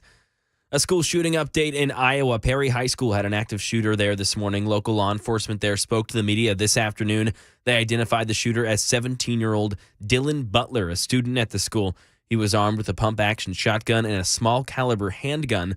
Butler also made multiple social media posts around the time of the shooting today, and that'll all be taken in as evidence in this investigation. Here's Mitch Mortvedt, an assistant director with the Iowa Division of Criminal Investigation, giving an update on victims. There are 6 victims, one of them who is deceased. That individual was a 6th grade student at Perry Middle School. The other 5 are being treated at area hospitals. 4 of the surviving victims are students, and the 5th is a school administrator. And as of about 2 hours ago now, one of the victims was in critical but not life-threatening condition, the other 4 in stable condition. Officials believe that the shooter acted alone but have not narrowed down any motive. Perry police responded to the shooting 7 minutes after initial reports. Officials came into the school finding the shooter deceased by a self-inflicted gunshot wound. Law enforcement found an improvised explosive device during the search of the school. A student in that same grade as Butler said that he was a quiet kid that didn't really talk to anyone. And this just in Tennessee, 10 officers who were under review for possibly leaking the Covenant school shooter's writings have now been reassigned. Metro Police says the officers were within the department's Special Investigation Division, and it's now still unclear which division they're going to be transferred to. This all comes after a conservative host released some of the shooter's writings. Metro Police say they were unable to identify those responsible for the leak. Right now, an ongoing legal battle still going, deciding whether or not the writings will be released to the public. A separate judge will decide if and what parts of the documents will be released. And in some global news, it appears last year's meeting between the leaders of Russia and North Korea resulted in a deal to trade weapons for technology. The U.S. believes some of those North Korean weapons were used by Russia against Ukraine.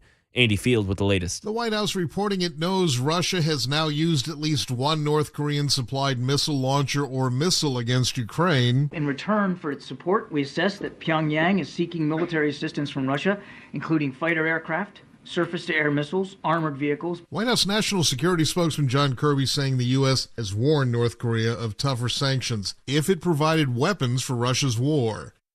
And that is the latest news. Traffic and weather on the way. I'm Mac Maury, WTN News.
It is 6 minutes now past the hour of 5 o'clock on Super Talk 99.7, halfway through our big drive extravaganza. Thank you for joining us. Thank you for being a part of what we do.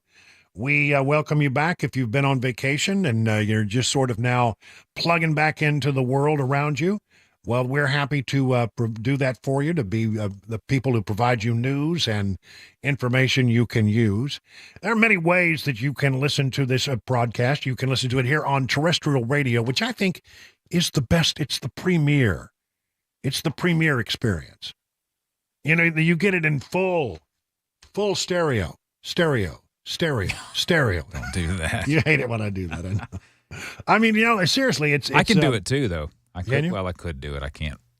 I don't want to mess with it, but I could do that. You can? Yeah. You can talk like over here where the driver is? I could, yeah. Or over here where the passenger is? Yeah, you want me to try it? No, not really. How about now? It doesn't mean to me. I hear it. Now? And How about now? I don't hear it. How about surprisingly, I don't hear it in stereo. Everybody riding in the cars going, will you stop it? Well, so, it doesn't take much to entertain us. But no, that's the premier way to listen to the show, I think, is on terrestrial radio. But, you can also listen to it on various streaming platforms. We have an app. It's the WTN app. You can download it on your phone, and that's a good way. And or you can watch, Super Talk TV live, and you'll say, why, Brian, that's a snappy yellow hat you have on today. And you can see, what happens here in Bucolic, Tennessee, in historic Studio A, which at one time, I'm told reliably, was a candle factory. Really? Used to make candles in here. Huh. That's Never right. would have guessed. Yeah, we now have Studio A and Studio B. Studio A is for radio and Studio B is for music. So, but you get to see Studio A, which I think is done up nicely. Yeah. Cabana Wife is my interior decorator, and she did a great job here. So that's another way you can watch it. There's a passel of ways, but we're hoping that you can listen or watch, and in whatever way you choose to do that, it's fine with me. I just thank you for being there. I really do. I appreciate you being there. But really, honestly, it's really better when you listen to it in stereo, when you can do, that kind of thing. All right. I'm going to get a note from the chief engineer to stop doing that. Yep. All right. Let's talk about the Epstein files that came out yesterday. We were in the middle of the show yesterday, and they did a 1,000-page document dump. 1,000-page documents that come with the connection with the Epstein case. Now, I need to sort of help you understand one thing about these documents, about what they were never going to be. So many times in the stories that were written about this, they said, well, we want the client list. Well, that client list. In other words, I guess what they're saying is they want to know the names of people who involved themselves with young underage women in a sexual way. That's what they wanted. And they thought that it would be a pretty high-ranking list, given the fact that this guy was a high roller. This Jeffrey Epstein was a high roller. He had a jet, the Lolita Express. He had what was known as, euphemistically as Pedophile Island, where things happened. Things happened in New York. Things happened in Palm Beach. Everywhere this guy had a place, there was some shady stuff going on. There's no doubt about it. But it really wasn't a list as much as it was a court document. And one of the young women who had brought the lawsuits, she made all these allegations, and in the court, as it often does, until they can sort things out, they will protect the identities of people in certain court documents. Especially if there's no allegation that they've done anything wrong. They will assign names to them as John Doe A, or John Doe 1, 2, 3, 4, 5, 6. Bill Clinton was John Doe 36. So there were at least 35 other John Does before we got to Clinton, and a whole bunch of them after that. And if your name came up, then they would assign a John Doe or a Jane Doe number to you. And the people thought, well, we want it. So the Miami Herald, I think it was, fought for the documents to be released and for the names to be unsealed. And yesterday, 1,000 pages of that information came out, and it took a while for reporters to go through 1,000 pages and then to figure out, okay, they're talking here about John Doe number 14. Who is that? And then they had to go down the list and figure out who that was. And then put together the stories. That takes a while. And what we have found is in the first document dump, not anything tremendously, terrible. For example, here's this story from justthenews.com. Bill Clinton liked him young. Ex-president named in 10 of the new Epstein court documents. The references to the former president, including an alleged statement by now-deceased Jeffrey Epstein, will likely raise more questions about President Clinton's relationship with the disgraced financier. Former President Bill Clinton, or organizations connected to him and his family, were mentioned in at least 10 of the 40 documents released late Wednesday night related to a civil case involving Jeffrey Epstein's associate, Ghislaine Maxwell. This from justthenews.com. The newly public court documents come from a defamation suit against Ghislaine Maxwell by one of Epstein's victims. Before today, approximately 175 names of Epstein's associates, former victims, former Epstein staff members, and those investigating Epstein were sealed in the lawsuit. Virginia Jeffrey, one of Epstein's victims, sued Maxwell in 2015, accusing the Epstein associate of defamation when Maxwell called her a liar over her claims about alleged sexual abuse by Maxwell and Epstein. The two associates would later be charged criminally, and Maxwell was sentenced to 20 years in prison for conspiring with Epstein to sexually abuse minors. According to the new trove of documents, one of Epstein's accusers, named Johanna Schoberg, was asked about the relationship between Jeffrey Epstein and the former president during her deposition with lawyers representing Jeffrey and Maxwell. Do you know if Bill Clinton was a friend of Jeffrey Epstein's? She was asked. I knew he had dealings with Bill Clinton. I did not know they were friends until I read the Vanity Fair article about them going to Africa together. Did Jeffrey ever talk to you about Bill Clinton? Was the question. She said, he one time said that Bill Clinton likes them young, referring to girls. But she never had any firm information about Bill Clinton acting improperly. Bill Clinton liking young girls should not be a shock to anybody who was around during the Monica Lewinsky scandal. So that it was known, but I mean, there's no allegation here in any of these documents that Bill Clinton was actually actively involved with anybody who was underage. I mean, the long-standing rumor, I don't like to report rumor, but the long-standing rumor in this particular case was he was more actively involved with Ghislaine. Jeffrey Epstein once was quoted as saying, he owes me. I did him a big favor. Was the big favor allowing him to have sex with Ghislaine? I don't know. But that was the question that was being bandied about. So there is that. Again, those are the rumors. Those are the allegations. Nothing has been proven. And Bill Clinton has denied any wrongdoing. So the Bill Clinton, that was, I think, probably the most shocking, but there are some really fascinating names who were hanging around with this guy. And I think what it tells us is that there were a lot of people who were in his orbit. Donald Trump was in his orbit. One woman testified that she was traveling in 2001 with Epstein on his plane when it had to land in Atlantic City. And Epstein said, great, we'll call up Trump and we'll go. I don't recall the name of the casino, but we'll go to the casino. When Epstein was arrested in 2019, Trump said he hadn't talked to Epstein in about 15 years. I was not a fan of his, I can tell you. And apparently he said that when there was a report that Epstein had propositioned a young girl that worked at his staff at Mar-a-Lago, he cut off all ties. That's what I remember about that. There are a whole bunch of other names about people who flew or were in the orbit of Epstein. Michael Jackson, before he died. Did you massage him? The young woman testified, I did not. David Copperfield. In a deposition, an Epstein victim said she met the magician at Epstein's New York townhouse. A lawyer asked if Copperfield ever discussed Epstein's involvement with young girls. She replied, he questioned me if I was aware that girls were getting paid to find other girls. Representative for Copperfield didn't immediately respond to requests for comment. He was previously listed on Epstein's now public list of contacts. Stephen Hawking, the brilliant scientist. Epstein said he would pay a reward to friends of Jeffrey who could help disprove claims by Jeffrey in the press that Epstein said were false and named the famous physicist.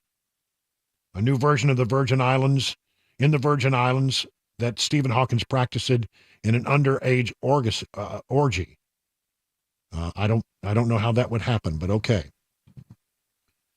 Other people named, I mean, here's another story from it, the Washington Examiner. Epstein, six biggest names released in the first round of unsealed documents. Prince Andrew, we knew that. Harvard law professor Alan Dershowitz was named, but as we would now know from litigation that followed, that allegation fell apart when the person who made the allegation said that she thinks she may now have been mistaken. Former President Donald Trump, as we told you, Stephen Hawking, Michael Jackson, those are some of the names.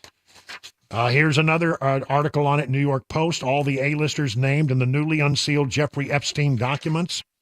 Now, this is a long document. Let me go through this real quick. Bill Clinton, Donald Trump, Alan Dershowitz. We already talked about that. Stephen Hawking, Al Gore. Maxwell's attorney requested that Jeffrey provide photos or videos of herself with several high-profile people, including former Vice President Al Gore. They objected to the motion on the grounds that such documents were in custody and control of Maxwell and Epstein. One of the girls denied ever meeting Gore in her testimony. Let's see. Bill Richardson, the former governor of New Mexico. Jeffrey testified that Maxwell sent her to have sex with late New Mexico Governor Bill Richardson, according to documents. I want to say that he was supposed to come to dinner when we were in New Mexico. I don't know if I met him. I believe he and Ghislaine had dinner separate from myself. Richardson died in September at the age of 75. Michael Jackson, David Copperfield, we've gone through that. Tom Pritzker, worth an estimated $6.2 billion on the Bloomberg Billionaires Index, who continues to vehemently deny any allegation against him. So, as we go through this, Ehud Barak, that's an interesting one. The name came up, but the woman in question who was being deposed said she denied ever meeting the Israeli prime minister, former Israeli prime minister. Star Wars creator George Lucas was mentioned once in a new document, but she denied again meeting the film titan. So, a lot of these things just came up incidentally. Leonardo DiCaprio, Kate Blanchett, Bruce Willis, they make brief appearances here in some of these documents, the 1,000 pages that were released yesterday, but no allegations of wrongdoing. Now, having said all that, what I want you to know is there's another big document dump happening today. And it will take some time to go through those documents, just like it took some time to go through the documents that were released yesterday. The attorneys for some of these young women who have made these allegations say, just because you didn't find much in the first batch doesn't mean that there's not stuff that'll be pretty shocking. So this story is not over yet. It has a drip, drip, drip quality to it. And it seems that before it's all over with, that perhaps there will be some more shocking revelations to come. But I think you need to look at this not as a client list as much as it is names being revealed in depositions and other legal filings. And sometimes the names that are mentioned, well, they may have been in his orbit, but that they're not accused of any wrongdoing. That doesn't mean that there aren't some things that'll be pretty shocking, hair-raising, but we haven't really seen much of that as yet. Stay tuned. Watch this space. 20 minutes now past the hour of 5 o'clock on Super Talk 99.7.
A fatal school shooting in Iowa, a Nashville firefighter in trouble with the law, and an update on trouble overseas as far as U.S. forces are concerned. We'll tell you where. 5:30 Super Talk 99.7 WTN.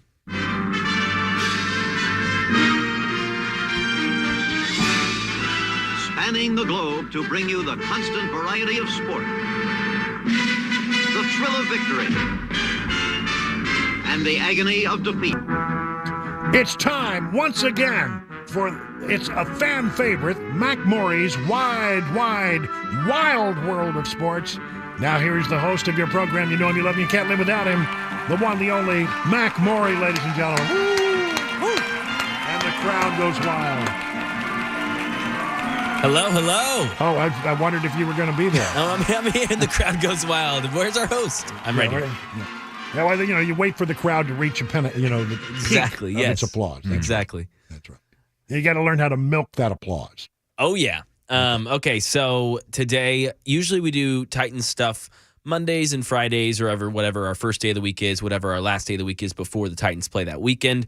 And we're still going to do that. We're going to do a Titans preview tomorrow. It's the last game of the season that the Titans will play, as they are definitely not going into the postseason. So the game that doesn't matter. Exactly. We'll be moving towards off-season stories, draft stuff, looking at different talent that the Titans can bring in. Coaching maybe could be a conversation. Yeah, who knows? We had that conversation yesterday, and I sort of feel bad about that. I know. I do too. I do too because nobody has. Mike Vrabel is a good man. There's no doubt about that. Man. People like him, and he's shown brilliance as a coach from time to time. He's just been in a long dry spell here. It's been real rough. And so, the question is, are they going to replace him? And I think maybe that conversation, after having our conversation, I believe that's probably premature to have that conversation. I think it is. I think I feel bad about that. I just want to get that on the record. Well, but it will be talked about. It's going to be talked about. Exactly. Sure. It's on national headlines. I mean, you can't go, lose the last 7 games of last year and then go 5-11 this year and not have someone say, "Yeah, okay, are we raising any question marks?" But either way, I think you're right. I think he's got at least one more season, and probably, honestly, if I'm being completely fair to him, probably 2. But today we're going to stick with a little bit of Titans contact because today is Derrick Henry's 30th birthday.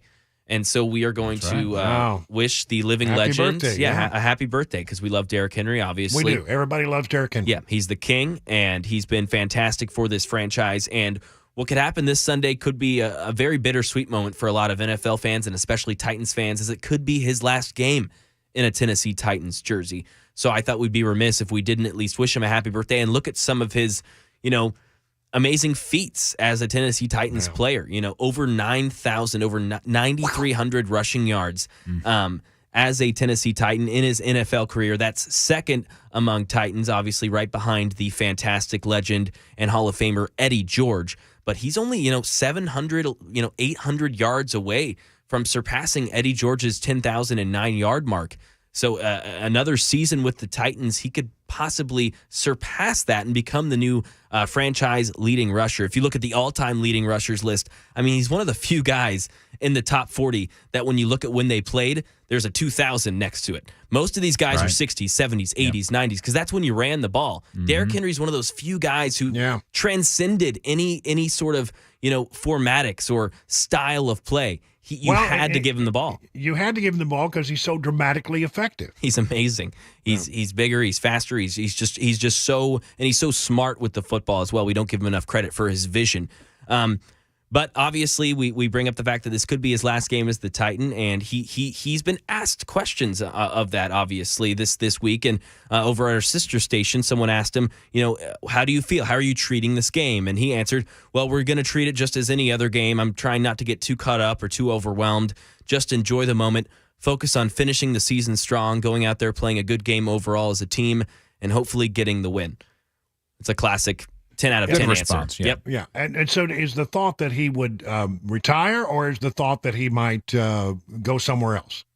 Yeah, the thought that would be he would go somewhere else because I believe he has one more year of his contract. Still under contract. Yeah. So, and it's a lot of money. So you think, okay, maybe we could trade him. Or, well, looking at his contract right here, 4 year. Yeah. So he'll be signed. It looks like he is signed through just this year. I don't know the specifics on the 2024 and 2025 season because he's not an unrestricted free agent until 2020. No, I believe he'll be an unrestricted free agent now, looking at this correctly. Yeah. Oh, wow. Excuse me. Interesting. Yeah, I believe that's the case. But either way, that he's going to be, do some money. He's going to want some extra money. The Titans are in some sort of a rebuild kind of limbo phase, if you will. So, he wants to win. That's the end all be all. He's always been a guy who wants to win. He's made about as much money as he can in the NFL at this point as a 30-year-old running back. So, yeah, that's the thought, that he'll be a free agent and he'll go somewhere else to a team that's ready to win. And you have to imagine that there will be other teams that would offer a lot more money to get Derrick Henry than the Titans would to keep him at this point, I would think. Even if it's just for one season. Yeah. Teams that have a good O-line that can give him the kind of gaps that he needs to get those yards that he seeks. I mean, it really is. I mean, no matter how good Derrick Henry is, it really comes down to, are you going to have the gaps that you need that you can then, run the ball? Exactly, and it's something that I've kind of said. I mean, is he the best running back in the league right now? Probably not. He's lost maybe half a step. He can't just do the otherworldly things that we've come accustomed to seeing him do on a game-to-game basis. But he still has that breakaway speed from time to time. He'll still, throw a 15-yard touchdown pass in the red zone. He'll still break off a 30-yard run. It's not as often, but we see those flashes. And if you gave him a good team with a good O-line, like you've mentioned, Brian, and maybe a little more tenured, seasoned quarterback, you could see those flashes more often. I'm sure he wants to squeeze everything he can out of this from career. An emotional standpoint, you can't miss this game if you love the Titans. Exactly. I think that's going to be I think there's going to be a lot of people there just to say goodbye, or just to, have one last chance to say, you know what, Henry, we love you. We're going to cheer for you no matter what state the team's in. And I bet you, being the class act that he is, that he puts in one hell of a performance. I absolutely believe that. And I think Vrabel on the other side is going to make sure that he gives him the touches. He gives him the opportunities. He's going to want him to shine in what could be his last game. And before we end this segment, Brian, I have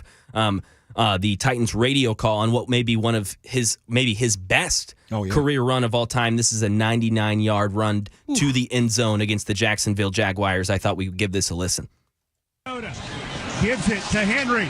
Henry bounces it outside. 5, 10, 15, stiff arm, 20, 25, 30, 40, stiff arm, 50, 40, 30. He's on his feet. Big chase, 20, 15, 10, 5. Touchdown! Titans! 99 yards! Wow. Gotta love Mike Keith's And call. Mike Keith, the radio legend. That's right. 90 That's awesome. yards. But, that second stiff arm that you hear Mike Keith say, that starts at the 50. That stiff arm doesn't end until the 30. He's just stiff-arming, running full speed with a linebacker on his arm like it doesn't even matter. Go away. You're get out of bothering me, here. kid. Get out of here. Amazing. Well, I'm going to look forward to seeing that game. And listen, 100%. It's going to be something, a real, as you say, bittersweet moment. And now you got to take off your sports hat and put back on your news hat, because the news is next on Super Talk 99.7.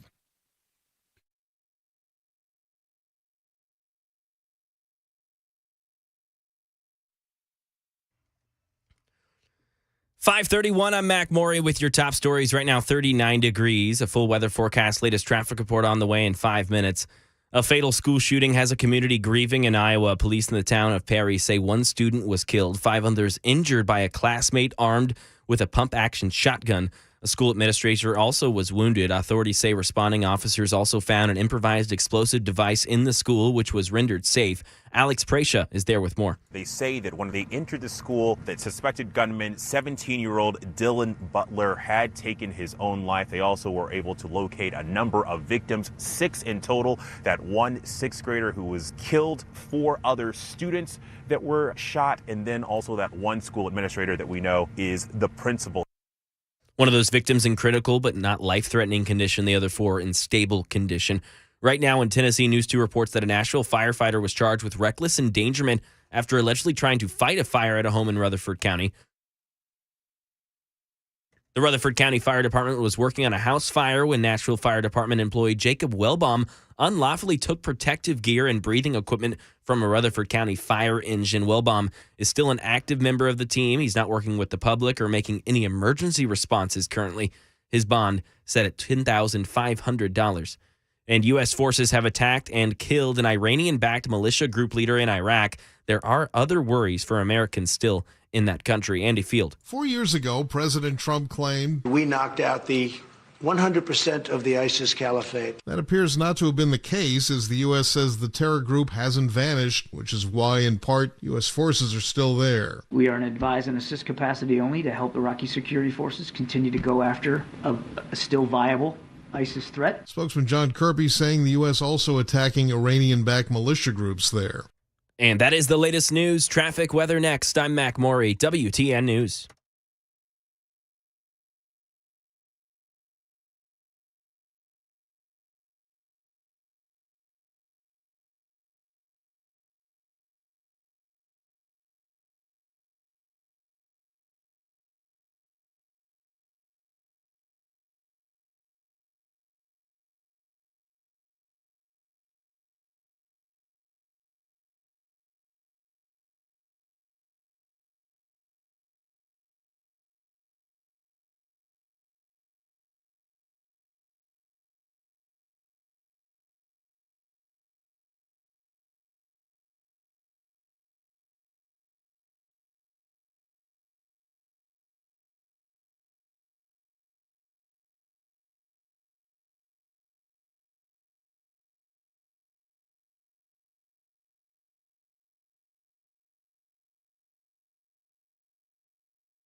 Listen, if you are where you can watch Super Talk TV, you might want to switch over because, earlier you guys had talked to me. I mentioned our little puppy, Solo, daughter of Grogu, was just doing so well. And people have been writing me and saying, can you show us a picture of little Solo? And so Cabana Wife is now here in the studio with me. She has brought little Solo into the studio. And I have to hold on to her tight because she is a wiggle butt. I'm telling you. And she, by the way, she's no longer something, that you can hold in one hand. You got to use both hands on this dog now because she's a chunk. What about 4.5 pounds? So, ladies and gentlemen, if you have a chance to tune over, if not, you can look at this later online. It's now 5:36, and here is little Solo. She's like, what's going on? What is all this? Say hello, little Solo. Yeah, isn't she something? Pretty little girl. And this is Grogu, Mama. Mama Grogu. She's like, what are you doing to my baby? Yeah, that's right. And boy, I'm telling you, it's fun to watch them play. So there, look at this chunk. This is the backside of Grogu. Just a big old fat dog. Yeah, is what she don't want to is. be on that end of it. No. And that's why you notice we carry a blanket. Generally, I don't hold the dog without protection. Because she's still a puppy. But there you go. Is that a face that only a mother could love? I mean, I'm telling you. So sweet. Yeah. You'll have to look. If you missed it, if you're in the car, you'll have to go back and take a look. Just do the scroll to 5:36 or so, and you'll see little Solo. And I'm going to hand her back off to Cabana Wife. Thank you, honey. Appreciate it. And she's now eating solid food. Oh, nice. Which Grogu appreciates because the puppy now has teeth. I bet.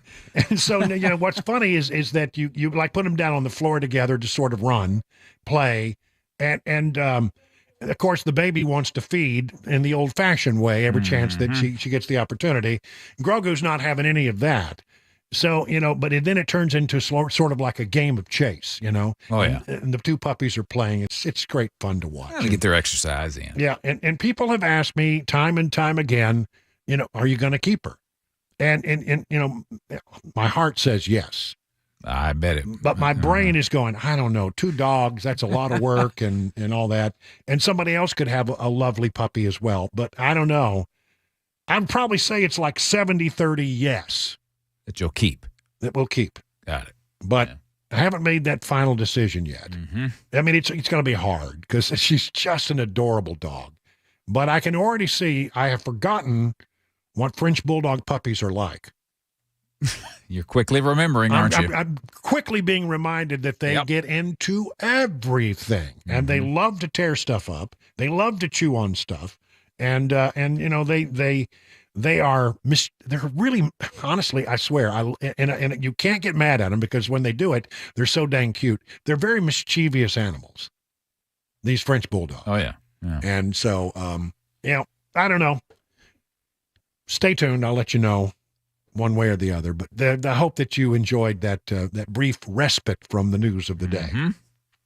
Let's do some woke news, and I want to do this thing. This is an example.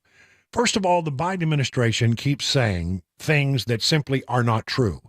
They keep talking about how wonderful EVs are, electric vehicles, we've been talking about, and how they want more electric buses, they want more electric cars, and they have promulgated upon the automotive industry a series of impossible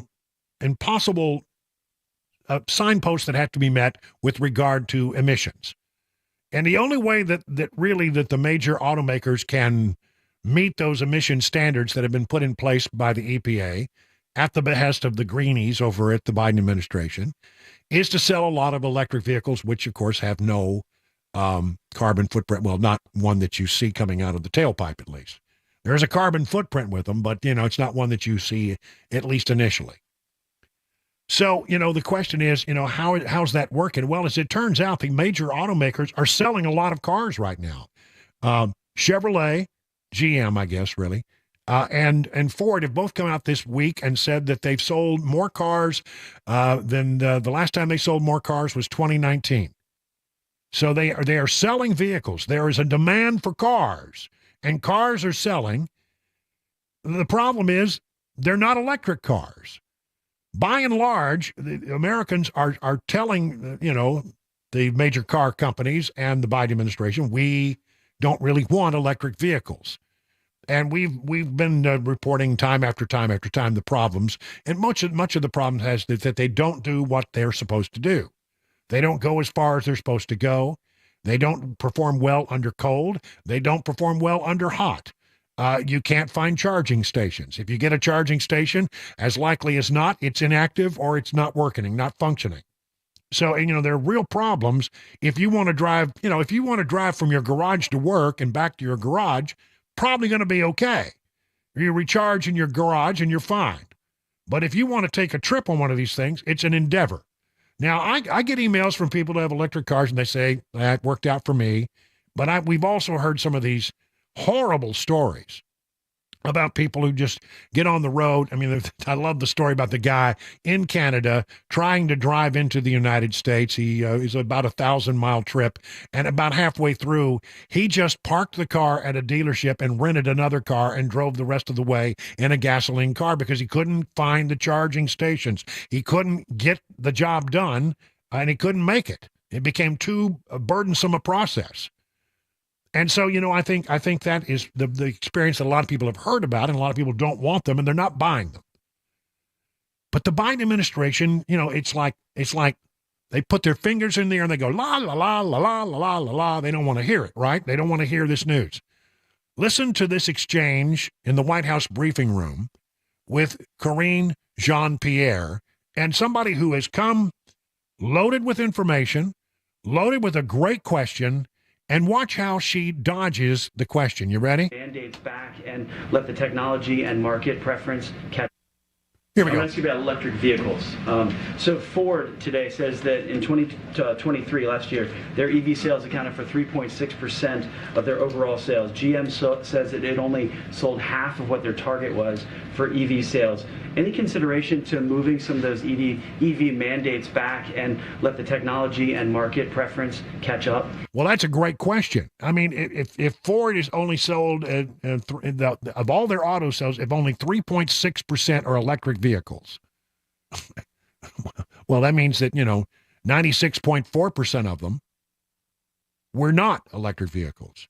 And if GM has said, that we're only selling about half of what was our target, that means they got a lot of electric vehicles on the lot that nobody wants. By the way, if you want an electric vehicle, this is the time to buy one because, they can't get rid of the things. But the Biden administration has set these EV mandates down, and they've made it and told the major car companies, we want electric vehicles. We don't want gas vehicles. We want to be, rid of gas vehicles in just a few years. So it's a great question. If they're not selling, has the administration given any thought to sort of backing off on some of these EV mandates? So, Ed, I'll say to you that we have seen 51% of an increase in EV sales. Hold on. Now, that is a dodge. If you just listen to that, we've seen a 51% increase in EV sales. That sounds impressive. But if the amount of EVs being sold was very small and it goes up by 50%, it's not really a big number, right? And that's the game she's playing. A 51% increase still could be a very small number. 51%, that's the numbers, and that's across the board.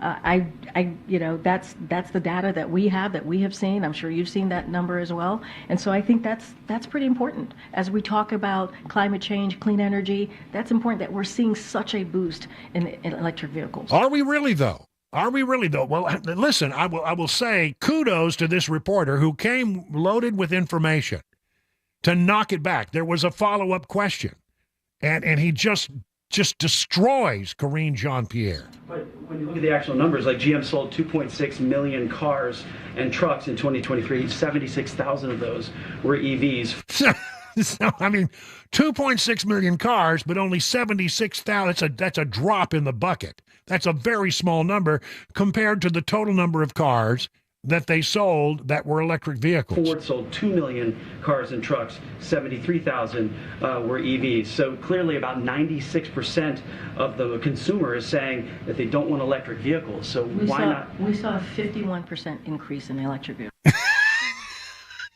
She's just like, she's not going to let go of that talking point. But honestly, this is an example of how they put their fingers in their ears and they get a number and they get a talking point and they stick with it. Honestly, EVs are just not working. Now, maybe someday they will. Maybe someday when we get charging stations and the batteries charge quicker and you get more range out of them, these things, maybe they will be come a day and a time when it's a more reasonable thing for people to invest in. But right now, I was sort of intrigued with the idea of an electric car until I started doing the research. And I quickly found out it was not for me. And I think a lot of people have found out it's not for them. Pickup truck drivers, do they not understand that in this part of the world, how many, gosh, I don't know, I wouldn't want to venture a guess, but I bet it's a pretty high number of people whose primary vehicle is a pickup truck. Just in my world, I've got one. I think Matt Murphy's got one. Everybody, almost everybody I know, when they buy a vehicle, they might have one little, if they buy two cars, one might be a sedan, but the other is likely a pickup truck or certainly an SUV that can tow. That's the thing. I want to be able to tow. You cannot tow with an electric vehicle. Oh, you can. You just don't go very far. If you want to make a trip with a trailer that's 30 miles, then, knock yourself out. But you're not going to get very far the way these things are operating. So why not let the market make the decision? Why not let consumers purchase the kind of vehicle that actually works for them? And I'm telling you right now, unless these mandates are changed, auto workers are going to be forced to do things that are, and number one, not profitable for their shareholders. They're going to lose a lot of money, and they're going to produce vehicles that no one wants. I think it's why, you want to know the truth, why I think they're selling so many cars right now? I think people want to get the gas car while they still can. I really think that's part of it. This is where your woke ideology, you have to sometimes just say, okay, it was a laudable goal, but we just can't do it. And the car companies ought to be able to do what they think is best for the market. In other words, produce the kinds of cars that people, their customers, want to buy. When you get in and you put these mandates in place, you are messing with the free enterprise system. I mean, I'm telling you. It's maddening the way they try to shove this stuff down our throats. We don't want them. We want gasoline-powered cars. And, you know, this doesn't even begin to go into all the problems with EVs and, like, where, if everybody's driving an EV, where is the electricity coming from to charge them? So imagine that, you know, at night when you're charging, I mean, we're going to be running the grid right at the red line the entire time. Do you want to be in a snowstorm? Do you want to be in an ice storm with an EV? I wouldn't even begin to think what a nightmare that would be. You get stuck on the side of the road in a big backup on, and these things happen. Sometimes you can be stuck 2 or 3 hours, and you were down low and battery, and you can't get off the interstate, and you sit there and watch your battery go down to zero, and then you have to have somebody come out with a generator filled with gasoline to charge your car back up. The only way I would do this, the only way I would ever own an electric car is if I could put a Honda generator in the trunk. So that when I ran out of the juice, I could at least pull over to the side of the road and crank up the Honda generator and recharge my car. It sort of defeats the purpose, doesn't it? It'd be fun to look at, though. I know. Well, honey, time to break out the Honda generator. I don't know. It just, again, this woke ideology, and their ideas that we can actually meet the needs of the nation with wind and solar is fallacy. It really is never going to work.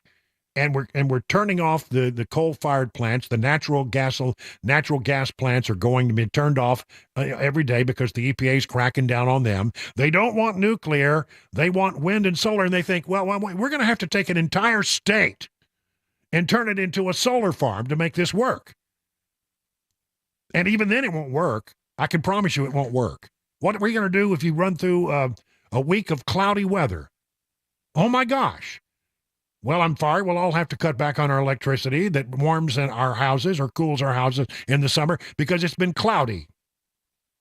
Well, I'm sorry. We can't get the electricity wanted from the windmills because the wind hasn't blown in a while.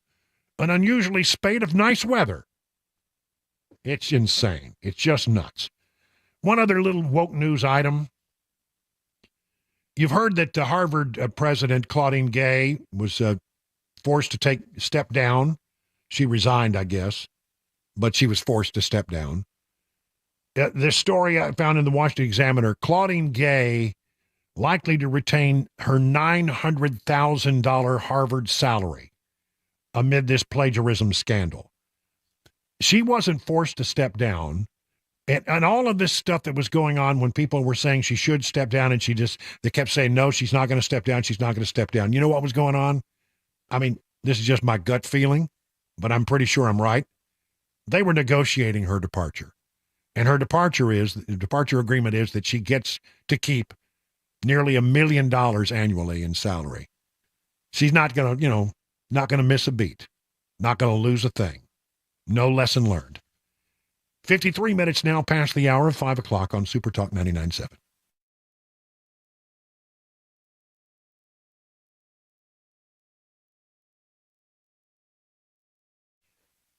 If you're in the market for a pole barn, the two brothers that run Stoltz Co. are guys you need to talk to. Known for exceptional quality, craftsmanship, and fair prices, they can build your new pole barn to your specifications with your needs in mind, and that, my friends, is the Stoltz Co. difference. You can use a pole barn for all kinds of things. It can function as a classic tool barn, a work barn, a garage, even a place to live.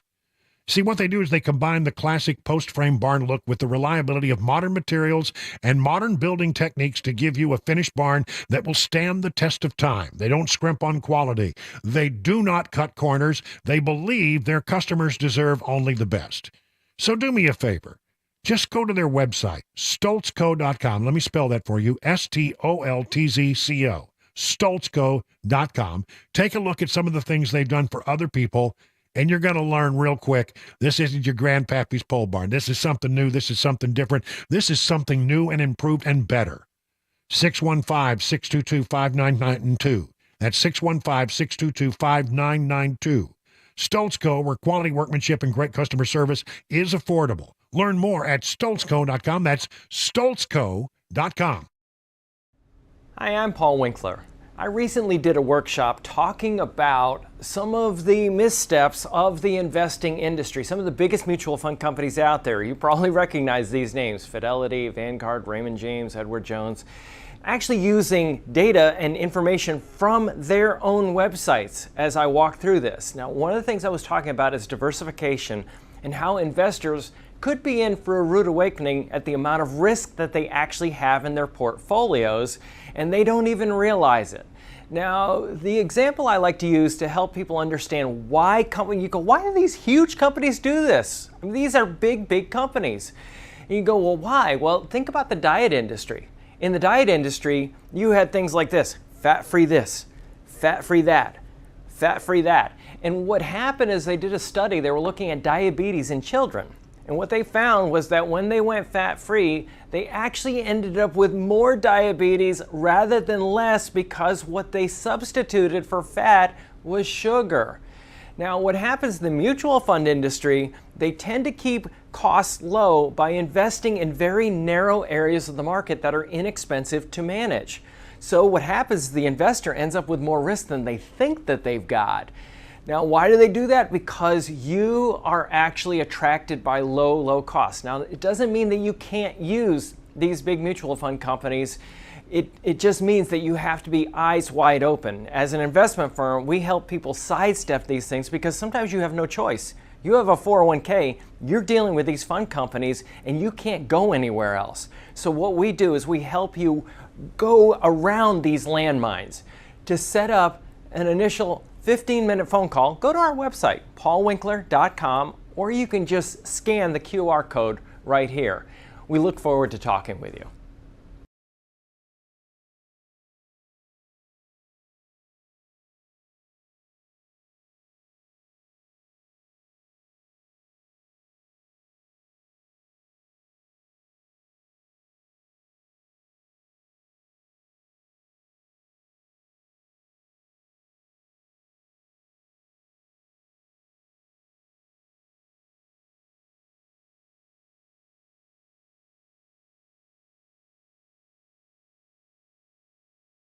A school shooting update in Iowa. We got some news coming out right here in Nashville regarding the Covenant School Shooters Manifesto and a historic new deal for women's college sports. We'll tell you all about it 6 o'clock right here. Super Talk 99.7 WTN. All right, we have an update on the Epstein story, but it doesn't take much to tell because we're waiting for people to sort of go through and find them. A new batch, according to the WashingtonTimes.com, of unsealed documents pertaining to Jeffrey Epstein's sexual abuse of teenage girls released Thursday, adding several hundred pages to the fountain of information detailing how the financier leveraged connections to the rich, powerful, and famous to recruit his victims and cover up his crimes. So what we have this time is about 19 documents, 300 pages. Yesterday it was 1,000 pages, half as many as the over 40 documents released Wednesday. The documents so far, with more to come, were sprinkled with names of celebrities and politicians who socialized with Epstein or worked with him in the years before he was publicly accused nearly 2 decades ago of paying underage girls for sex. Most of those names were familiar to anyone who has followed the scandal. so far, no big bombshell revelations. It was during Maxwell's criminal trial 2 years ago that Epstein's victims, some of whom aspired to be models or artists, described how he dropped the names of the famous and influential friends to suggest he was the victim's ticket to reaching their own dreams. And so a lot of names are mentioned here, but not necessarily are those that were involved in unsavory or illegal or immoral behavior. So again, more documents coming through. There's 300 pages being dropped today, 1,000 pages yesterday, more pages to come. And the attorneys that have had privy to all of these documents unredacted for some time have said, oh, wait, there's more to come. And I would say to you, if you're disappointed with what has happened with this particular story, maybe you should hold on a little bit, because I don't think we're done with it yet. It takes a while for these stories to come down, for the documents to be processed, for teams of reporters to go through every page, and then to try to make some sense out of what it is they're reading, and to put names where the John Does and the Jane Does are in the documents, so that they can get a fuller understanding of what the documents show. So 1,000 yesterday, 300 pages today, but more to come. And so stay tuned. Again, if you're looking for a big bombshell so far, I've not seen anything to suggest they have found it as yet. Certainly some embarrassing things in here for some people, but nothing that indicates that some of the names that we've heard about were involved in illegal, immoral, unethical behavior. Well, unethical maybe, but not illegal. 59 minutes now past the hour of 5 o'clock on Super Talk 99.7 WTN.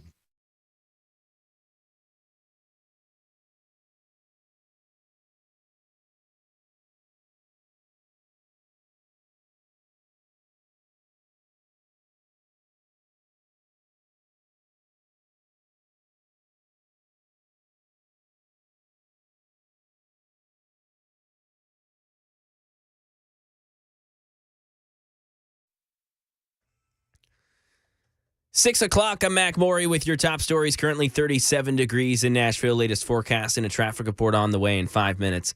A school shooting update in Iowa. Perry High School had an active shooter this morning. Local law enforcement there spoke to media, and they say that one sixth grader died from the shooting. There are 5 injured victims, one of which is in critical but not life-threatening condition.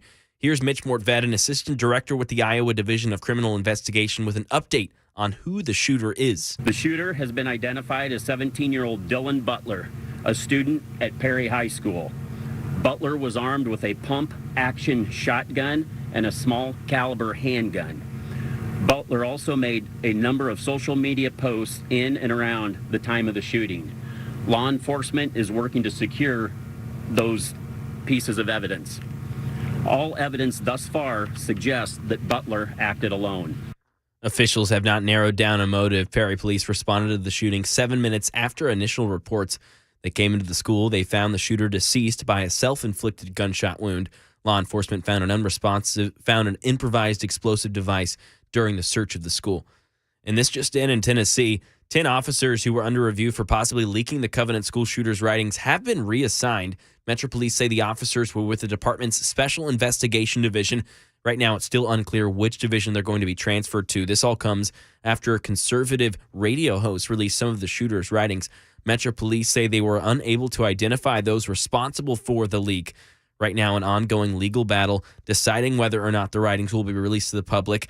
And a separate judge will decide if and what parts of the documents will be released. Historic new deal for women's college sports. Brian Clark. ESPN is going to pay the NCAA $920 million to broadcast 40 of its championships over 8 years. The centerpiece, the women's basketball tournament that saw record ratings last year. NCAA President Charlie Baker told the AP its media consultant estimated more than half of the deal's annual value is tied to the women's March Madness tournament. That average annual value is up by more than 300% compared to the last deal. ESPN and ABC are both owned by the Walt Disney Company. And right now in Tennessee, a Tennessee caregiver facing nearly 10 charges after being accused of stealing from an elderly home care patient and using the money to gamble. TBI began to investigate Cynthia Taylor Dobbins after an allegation that she was using patients' debit cards. She turned herself in at the Maury County Sheriff's Office on December 29th and was released after posting a $10,000 bond. That is the latest news, weather, and traffic on the way. I'm Mac Morey, WTN News.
Good evening, everyone. 4 minutes now past the hour of 6 o'clock on Super Talk 99.7. I am Brian Wilson. I am your friend and radio buddy, and I just bumped the microphone. I'm sorry. I hope that didn't hurt. I see Chris now yanking off his headphones in pain. I'm having trouble with the microphone today. I've been bumping it a lot. I'm sorry for that. Hey, listen, we got a lot of stuff to talk about here in the next hour as we wrap things up on the fourth and final hour on this fourth day of January 2024. A lot of fours in that. All right, so here we go. Fourth hour, January 4th, 2024. 10-4, good buddy. All right. Why don't we call this an election update, shall we? Because we got a lot of election stuff to bring you. And honestly, we're getting down to it. What is today, the 4th? So that means 11 days. 11 days and counting until the Iowa caucuses. And in case you missed our big announcement yesterday, let me just remind you, we are going to Iowa. We're going to be covering the caucuses. I'll be strung out on coffee and 5-hour energy drinks is what I'll be. It's a 10-hour trip from here to Iowa. Through some really gorgeous flat. Mm-hmm. Well, I mean, actually, somebody I don't think I've ever been to Waterloo. Do we have Waterloo? Do we have that song Waterloo by ABBA? We're really going to go down that road, no, I don't ABBA? know. But apparently, one of our super texters texted that it's actually really beautiful through the southeastern part of the state. Yeah, I was. Let's see if I can find it. Who was that? She said something. What did she call it? So with rolling hills, and it's called the Little Switzerland of Iowa. Yeah. Sandra. It was Sandra. She said that. Sandra, thank you for that. Southeast Iowa is not flat, and Iowa is called Little Switzerland for a reason of all the rolling hills. So there you go. I didn't know that either. Yeah, well, I mean, there are parts of Iowa that are flat. Sure. This I know from past experience, that being in Iowa. It is also cold. I think our temperature, you looked at it the other day, going to be in the teens. Yes, high of 17 on Monday the 15th. So, but don't worry about it. I'll put on my insulated socks and my insulated underwear, and I will venture forth into Iowa to bring you the Iowa caucuses. And the idea is going to be is that I'll drive out on a Saturday, and then Sunday I'll meet with people and chase down some of the candidates and get some sound and talk to people in Iowa about the caucus process. And then I will bring you on Monday, which is caucus day, I will bring you reports from throughout the day. I'll be on with Dan Mandis in the morning, Chris Hand and Matt Murphy through the middle part of the day. And then I will do 4 hours of the drive from Iowa as we wait on caucus numbers. And are there big surprises? No. Is there something to learn? Yes, a lot to learn. What's on the mind of voters? And this is us planting our flag as the place that you can come for election coverage. So it'll be fun. And then the next day, which will be Tuesday, I drive 10 hours back to Nashville. Oof, fun. That's right. Again, strung out on coffee and 5-hour energy drinks. And anyway, I look forward. There's something great, I think, about getting on the road in this country, even if it is just going to Iowa, which is, an unremarkable place otherwise. Yeah, if you like corn and you like hogs, then Iowa's your place, man. Otherwise, I'm sure it's a beautiful place, though. Well, it's much more beautiful in the summer when all the agricultural. I mean, it's an agricultural state. That's what it is. But I'm hoping we check in with Chuck Grassley, who's sort of the elder statesman of Iowa. It'll be good to talk to him. We'll have a bunch of stuff, and I'm looking forward to it. And so mark that down, the 15th, 11 days from now. Now let's talk a little bit about the election and where we are. And I want to start with Nikki Haley. Now, Nikki Haley is not likely to win the Iowa caucus. Might not even come in second. Donald Trump is likely going to win. I think we know this. But the question is, what's on the mind of the voters? And are all the polls correct or are they wrong? Sometimes the people of Iowa, they change their mind at the last second. It's really interesting. And so, they take it dead serious in Iowa. Politics. They watch things and they pay attention and they feel like, they're very important in this whole process of choosing our president. And so, they're going to be watching very closely. And they no doubt noted what Nikki Haley had to say when she was in New Hampshire. Now, look, when you're a campaign person, sometimes it's easy as a politician to go someplace and tell them things that, you think they want to hear. And then go someplace else and tell them what you think that you want them to hear. That's sort of hard to do given the fact that there's always a camera around and it ends up on the national TV. And so Haley's in New Hampshire, where she's expected to do, fairly well. Look, she's 20 points behind Trump in New Hampshire. That's still a heavy lift, but she's got a little momentum. And it's entirely possible that after a dismal showing in Iowa, people like Chris Christie, people like Ramaswamy, others might get out, and then there will be this block of voters, somewhere around 16 to 20% of the voters could then land someplace else. Would they land with Nikki Haley? What will happen? And if that happens, then she might really win one in New Hampshire. I don't know. My sense of it is Trump probably wins New Hampshire as well. And Trump is certainly doing well in other states. But Nikki Haley's decided that New Hampshire is where she's going to take her stand. She's spending a boatload of money, but she's out talking to voters in New Hampshire. And while she's talking to the voters in New Hampshire, she sort of insults the people of Iowa. We have an opportunity to get this right. And I know we'll get it right. And I trust you. I trust every single one of you. You know how to do this. You know Iowa starts it. You know that you correct it. You know that you continue to go. Yeah, if you didn't catch that, she said, you know that Iowa starts it, and you in New Hampshire, you correct it.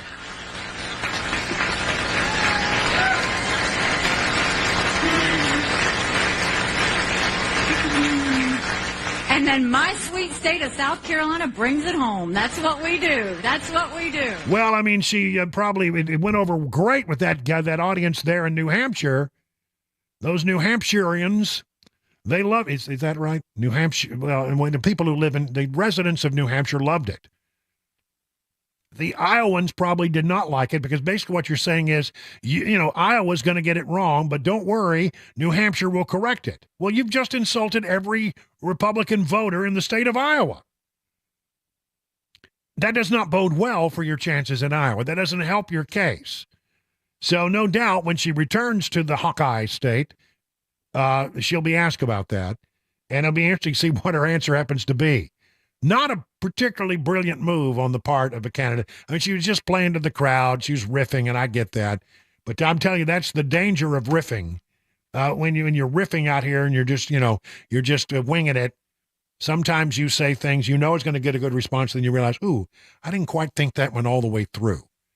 Again, we'll see what happens. Nikki Haley, though, watch her in New Hampshire. What happens there is going to be, I think, sort of interesting. A couple of stories on it. Here's one from the Washington Examiner. Nikki Haley shows Hillary Clinton-esque contempt for Iowa voters. It starts in Iowa starts it, and you correct it in New Hampshire. That did not go. DeSantis was quick to put that out and point everybody's attention to it. And the story says Hillary's insulting remark draws parallels to Clinton, who famously said she wanted to put coal miners out of business before the West Virginia primary in 2016, then later called Trump supporters a basket of deplorables in the months leading up to the general election, basically insulting half the nation. Well, I wouldn't say it's bad as anything that Hillary did, but certainly it catches the attention. Here's another story, Hill.com. DeSantis and Haley are currently neck and neck in the state, polling an average of 18% and 17% respectively. That's talking about Iowa. However, it's unlikely that either candidate will catch President Trump, who's polling about 51.6%. All right, what else is going on in 2024 election news? Trump has taken the case of the Colorado ballot disqualification to the U.S. Supreme Court. I haven't seen anything on it today, but I was reading where it seemed as if it is expected that we could get some word from the high court as to whether they will accept the case. Now, I do expect that they will take the case. I do believe that there will be a very quick order made of it. I think the high court could even rule unanimously against the Supreme Court of Colorado. And the whole argument here is over the 14th Amendment and the insurrection clause. Listen, the bottom line is for someone to be disqualified from being on the ballot in a state because they are insurrectionists, well, that's an opinion not backed up by any court ruling. In other words, he's never been charged with, insurrection. He's never been charged with that. So how in the world can you then be thrown off the ballot for being an insurrectionist? I think that issue alone is what the high court will seize upon, and then they don't have to really get into the weeds on it. You just, clearly this doesn't apply. That's the first and foremost thing. Again, I think it'll happen very quickly. Donald Trump has officially appealed to the high court, and it seems that the high court will, I would imagine, pretty quickly dismiss this. Now, there's a case like this in Maine as well. Donald Trump has appealed it to the state court level, and by doing so, what he's doing is he's taking it up on both the state and the federal level. But if the high court comes out with a decision on Colorado, it may well negate anything that the state of Maine is trying to do as well. I don't put a lot into this. I don't really worry about it too much because I believe that it is such a political decision and not a decision based in any merits of the law that I think there's about 5 different ways you could dispose of this matter. And I think that the Supreme Court decision out of Colorado, the Colorado Supreme Court decision, was an egregious twisting of the law to meet the facts that you want. So I think that's going to go away. Keep an eye on it. By the way, it's not just Donald Trump who's going through this process. You open up a can of worms. What was the old thing that Chandler Bing said, on Friends? can open, worms everywhere. Well, I mean, that's what happens if you start down this pathway, and why I think the high court will make short order of it. Democrats are seeking to bar other GOP congressional candidates from the ballot. See, it begins. Donald Trump's team has been busy challenging decisions in Colorado, writes HotAir.com, and Maine to remove his name from the primary ballot. The final decision would clearly be made by the Supreme Court, where both cases will likely be struck down, according to most legal scholars. But Trump won't be alone in facing this type of challenge. It turns out that Democrats across the country are seeking to have other Republican names removed from the ballot. The New York Post reports that a Democrat in Pennsylvania has filed a challenge to remove the name of Congressman Scott Perry from the ballot. And he's not the only one. So they're now going after members of Congress who they feel also should be disqualified because of the insurrection clause, even though they have not been tried for any violation of insurrection law. You want to know where this is all coming from? I think it's pretty interesting. And I have the answer here as soon as I get this piece of paper turned over. A Biden appointee, recently scrubbed from a key government website, is behind the efforts to boot Trump off the ballot. Now, the Biden administration would have you say, well, these are court challenges. They must run their course. We don't have anything to do with it. Oh, that is a bunch of, you know what? That's a bunch of...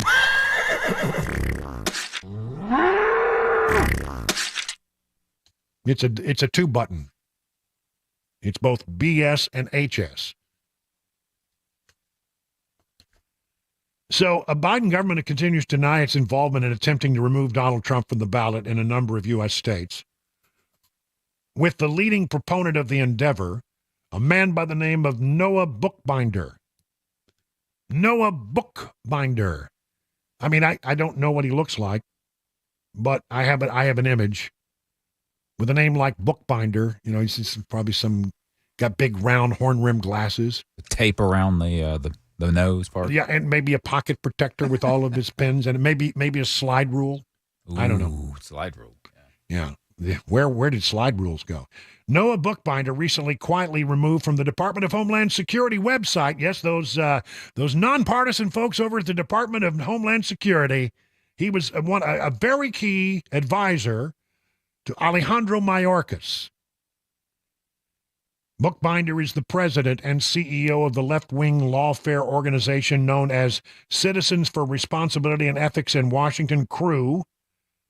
The NationalPulse.com reveals that just days ago, in late 2023, Bookbinder appeared on the DHS website as a member of the Homeland Security Secretary Alejandro Mayorkas Advisory Council.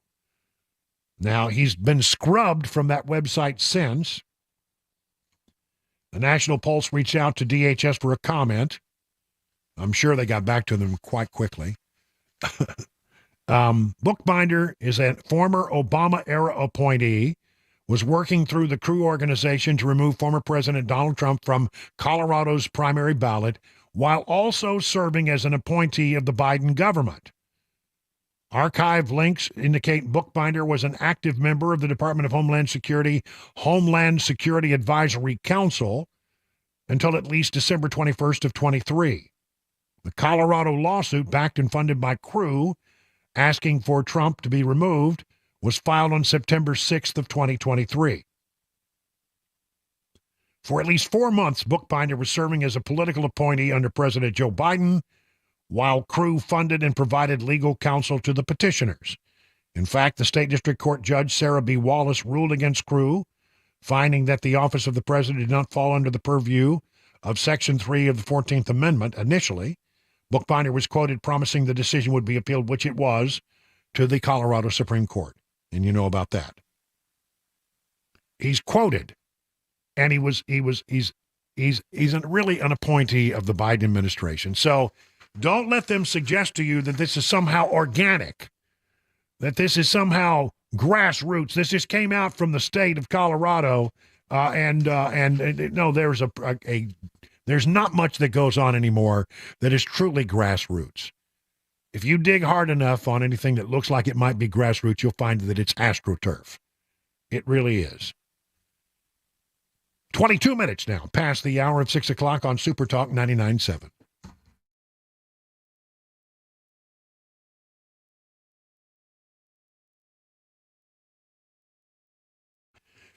Have you noticed how unreliable things have become these days? Like when someone tells you it'll be ready at 4 and you get there at 4 and it's not ready? People are really tired of that kind of stuff. It's your buddy Brian Wilson. And if you've had it with unreliable vehicle repair shops, why don't you come to Eurofix?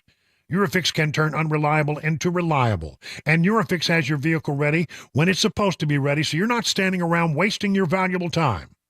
Eurofix repairs all European cars with quality that beats the dealer without dealer pricing. That's because dealer repair shops are designed to pay virtually all of a dealership's overhead. That's a lot of money. Why would you pay for that?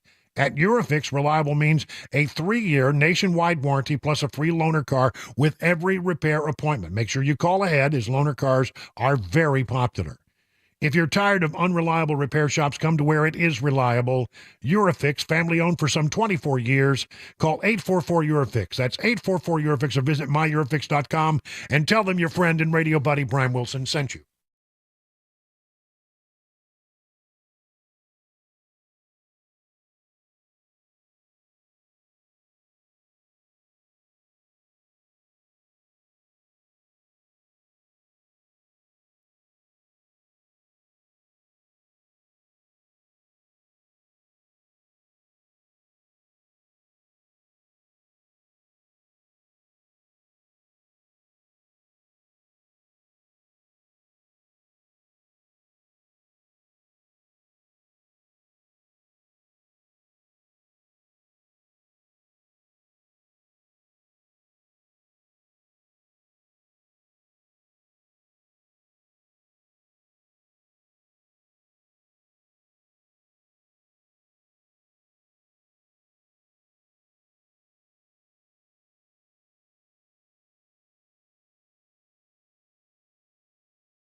"25 minutes past the hour of 6 o'clock, the last and fourth hour of this show for the January 4th. A lot of fours today.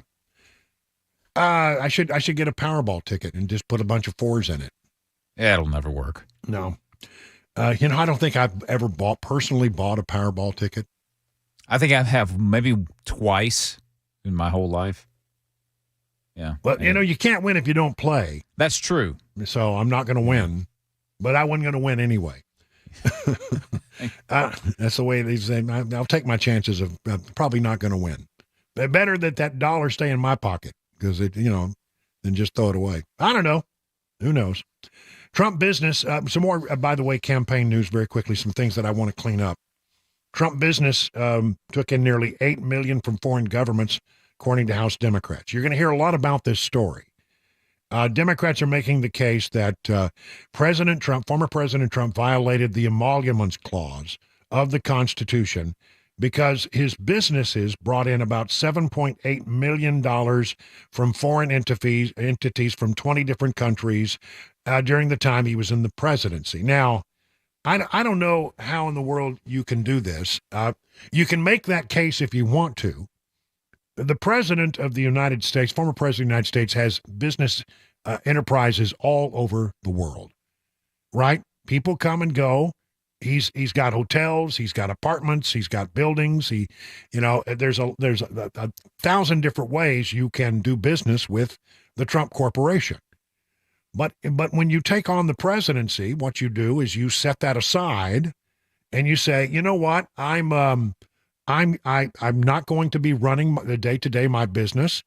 I will get a quarterly update to show me what the profit loss margin is, but I'm not going to be making day-to-day decisions, and I'm not going to be aware of the things that are happening on a day-to-day basis. He put his children in charge of that.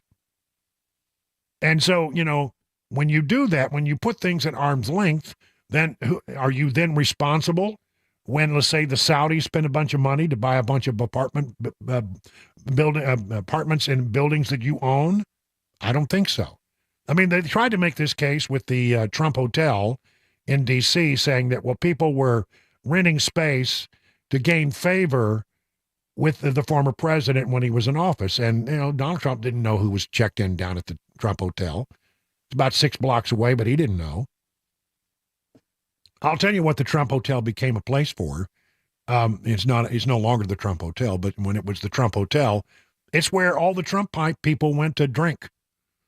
At the end of the day, they all went down to the Trump Hotel and drank in the bar. It was a spectacular job. It used to be the old post office, by the way, and he got a lease from the Park Service and renovated the entire building. It used to be just sort of a place you went, had a food court downtown. Then he turned it into this really remarkable place.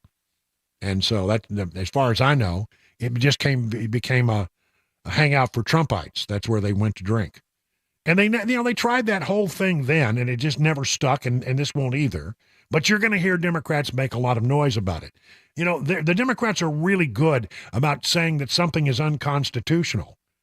Like this whole thing with the 14th Amendment. It's a bad legal argument. You can say anything that you want to say, but the truth of the matter is, where is the evidence that the president did something? Where's the quid pro quo? Okay, this foreign entity spent a lot of money with the Trump Corporation. What did they get in return? Has anybody made that connection? One doesn't matter. Now, with the Biden plan, yeah, you can point to that. You can say this money went in there, and then these people got favorable consideration. That's a different thing, completely. But nobody has made the case. They're going to try to make the case. This is Democrats trying to muddy the water, pay little or no attention. Although they're going to throw this out there, and they're going to talk about it endlessly. I just want you to be aware of it. We are looking for ways to bank Republican votes. Republicans have long held the opinion, I think, over the course of history, that we show up on Election Day to vote. The Democrats have been very much, for some time now, doing this. Vote early and bundle votes where you can, when it's legal and sometimes when it's not legal. They're the masters of bundlers. I promise you that. They're master bundlers. And so, this thing has been going on for a long time. Finally, I think Republicans woke up one day and said, you know what? We have to rethink this because the Democrats are banking a lot of votes even before Election Day gets here. So what happens? So you Republicans, if you say, well, I'll vote on Election Day, and then, you wake up and the kid's got a fever, you can't get to the polling place, your car's in the garage, getting worked on, you got some bad weather, you don't want to get out. So for one reason or another, life intervenes and you don't go vote. Well, if you voted early, you don't have to worry about that. And so I think, as much as I hate early voting, I do. I don't like it. In a perfect world, I wish there was no early voting for Democrats or Republicans. I would say vote on Election Day or don't vote at all. And the reason for that is that I've never really understood how you can vote before all the facts are in. Things happen in the last days of a campaign that might change my opinion. So I would rather wait till Election Day, but now we have to disabuse ourselves of that notion. We need to do what the Democrats are doing. We need to be smart about it. It's not as critical here in Tennessee as it is in some other places, but vote early, folks. Vote early. Get it over with. Be done with it. We have to think like Democrats in this regard because they're very, very good at it. It is now 32 minutes past the hour of 6 o'clock on Super Talk 99.7.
You know, if you look at the stock market, it can drive you crazy sometimes. It's up one day, it's down the next.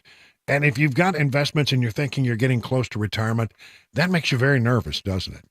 Well, the experts at Beacon Capital Management understand it can be very scary, but here's the thing. They have a plan to assess where you are and then help you make any mid-course corrections that might be needed. Could be a small adjustment, could be a minor thing, could be a big thing. One way or the other, having a fresh set of eyes look at your plan is not necessarily a bad thing. Wouldn't it be great to have peace of mind that you're on the right path? Beacon can provide you that reassurance, and it starts with a phone call to this number. I'll give it to you now, and I'll give it to you again later. Write it down, 615-488-9303. Now, the experts at Beacon will take the information from you, and they'll take it from there. The truth is you have nothing to lose in all of this except for the worry. So get started today by calling the number 615-488-9303. At the end of the process, you'll be able to rest easy knowing you have a plan that meets all your retirement goals. Replace the worry with confidence that you're on the right path. 615-488-9303. The experts at Beacon stand ready to take your stress away. Learn more at askbeaconnow.com.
.38 minutes now past the hour of 6 o'clock. Last few minutes of this program before we wrap things up and hand it over to Mark Levin, the great one.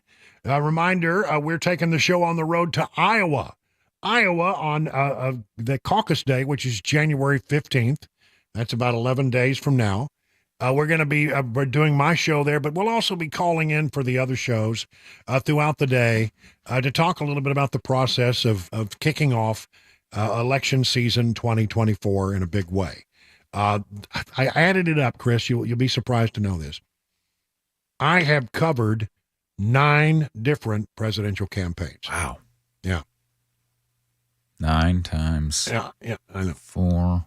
I know. I'm just adding that up. I know. I know. It's a lot of years that I've been covering politics, and I want to make this one. I want to round it off with an even 10. So this will be my 10th campaign season that I'm going to be out there, covering the news.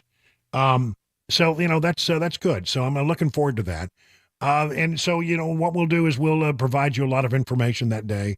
Be sure and tune in. And it's going to be an interesting day. And I'll do my very best to talk through chattering teeth because it's going to be cold. Yeah, good news, though. I just checked the forecast again. And, these things can change. But today looks like the high is going to be around 12 degrees on Monday, the 15th. So get that going for you.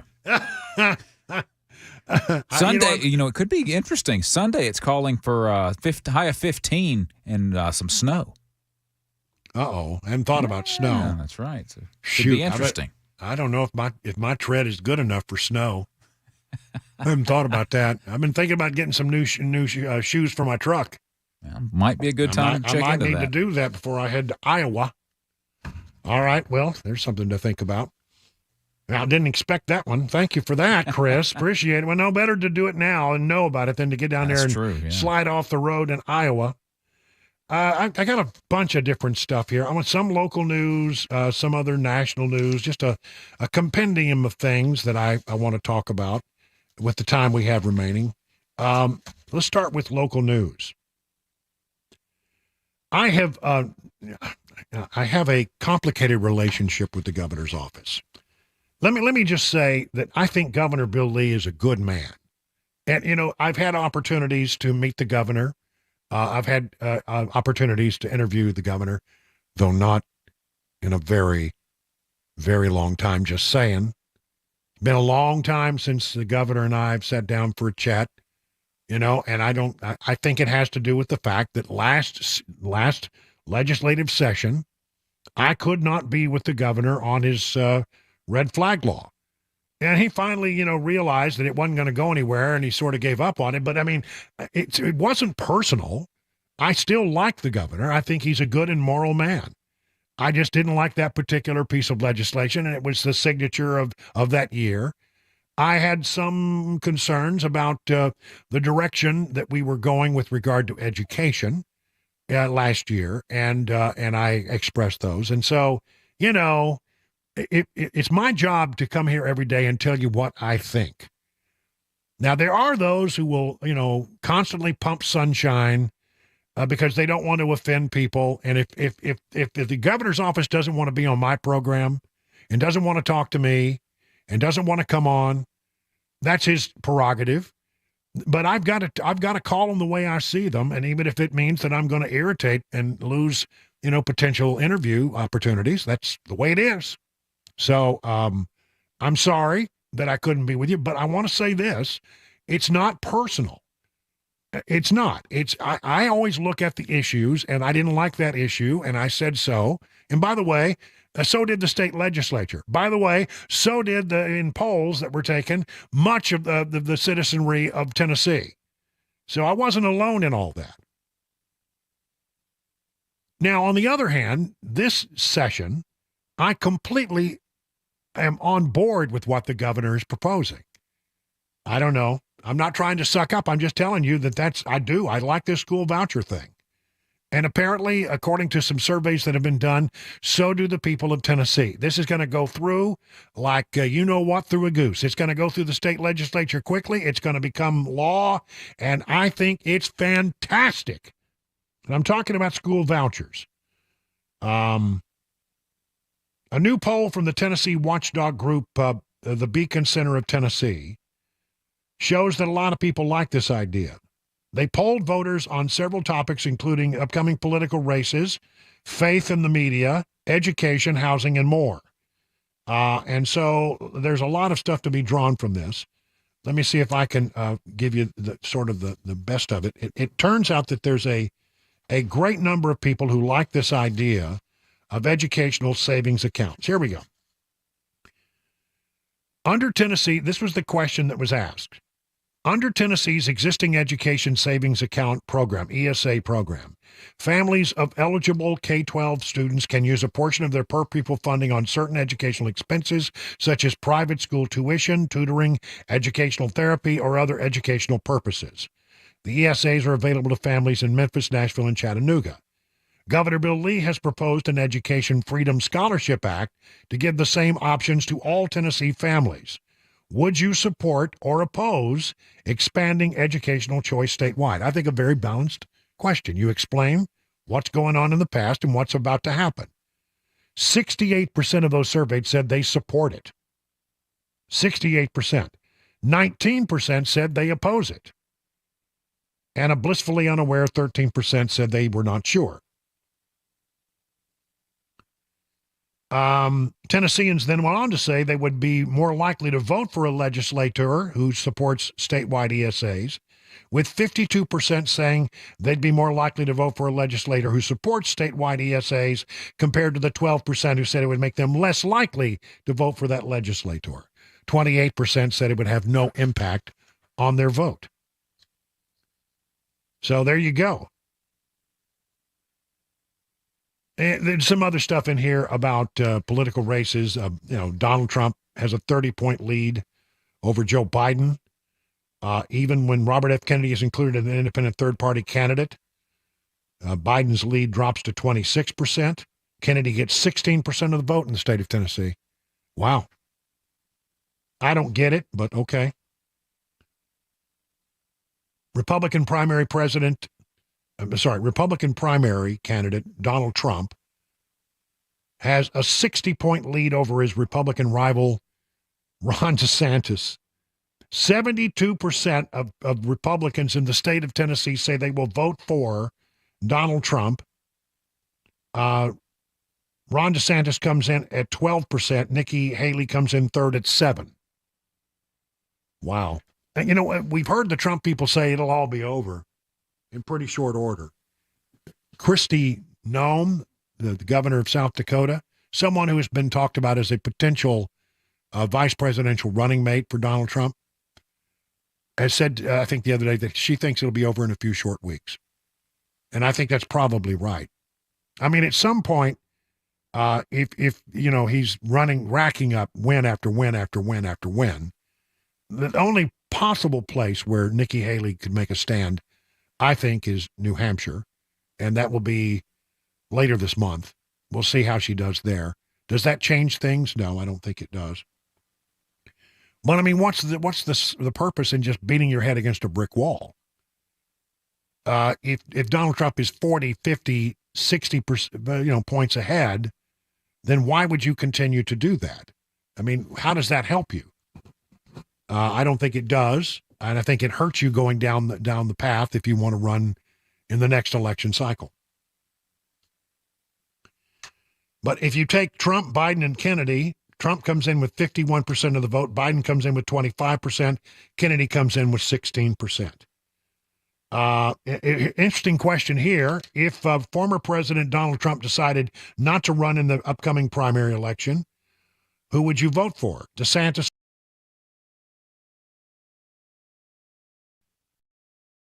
Not sure, 17%.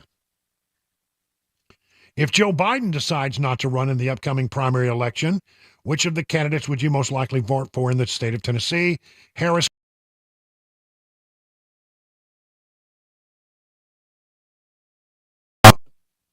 Our good friend Hillary Clinton. 18%. Newsom, 12. Buttigieg, 9. Not sure, 11. Boy, there's about 10% of the people in the state of Tennessee not sure about much. Here's another great question that was asked by the Beacon people. If Donald Trump were to be convicted of one or more of the crimes he's been charged with before the next election, would this affect your decision? How would it affect your decision to vote for him? 63% said I would still vote for him. Only 9% said they would not vote for him. 22% said it would depend on the specific circumstance of the conviction. And 5% said they're not sure. Just some of the things that the Beacon folks came up with. Pretty interesting stuff. Other Tennessee news. B&A ranked among the most punctual airports. People who fly in and out of B&A should know, I think we got a good airport. But our on time is not bad, considering there are hundreds of airports in the United States, and we come in at number 19. Our on-time departure percentage is 79%, nearly 80%. You want to know which airlines do the best here in our area? Well, this is in North America, total in North America. They used to say that Delta stood for DELTA, doesn't ever leave the airport, but their on-time arrival percentage is 84%. Alaska Airlines is always at the top of this list. It's near the top of the list, 82%. I guess you don't have many flights. That's what I was thinking. Less flights, so less chances to be late. American Airlines, 80%. I once said I need to get to Dallas in the worst way, and they said, "Congratulations, sir, you're going to get that. You're flying on American," which is the worst way. United Airlines, 80%. Southwest Airlines, 76% on-time arrival. Spirit Airlines, 71. WestJet, 69. Frontier Airlines, 68. JetBlue, 68. Air Canada. Oh, Canada, 63%. Delta. I think they've improved that. I think for years they were not good, but apparently they've gotten better. Does it happen to say what the worst airport is on that list? Does it show the bottom? No, I can tell you who the bottom on this list is, 20th, but I don't have. It doesn't say who the worst is. I would have to imagine it would be one of the bigger, busiest airports, but who knows? Maybe well, not. here's the top 10. I'll give you the top. On-time ranking. I don't know, but what they do is they look at who had the best on-time departure percentage. Minneapolis, St. Paul, number 1. Salt Lake City International, number 2. Detroit, number 3. Seattle, Tacoma, I'm surprised. Philadelphia is 4. Charlotte International Airport, San Diego, and then it goes to Washington, Dulles, Los Angeles International Airport, O'Hare. Oh, wow. See, I'm surprised those are in the top. Yeah. I would have put LAX and O'Hare. I would think they would have been further down the list. Me too. I'm surprised.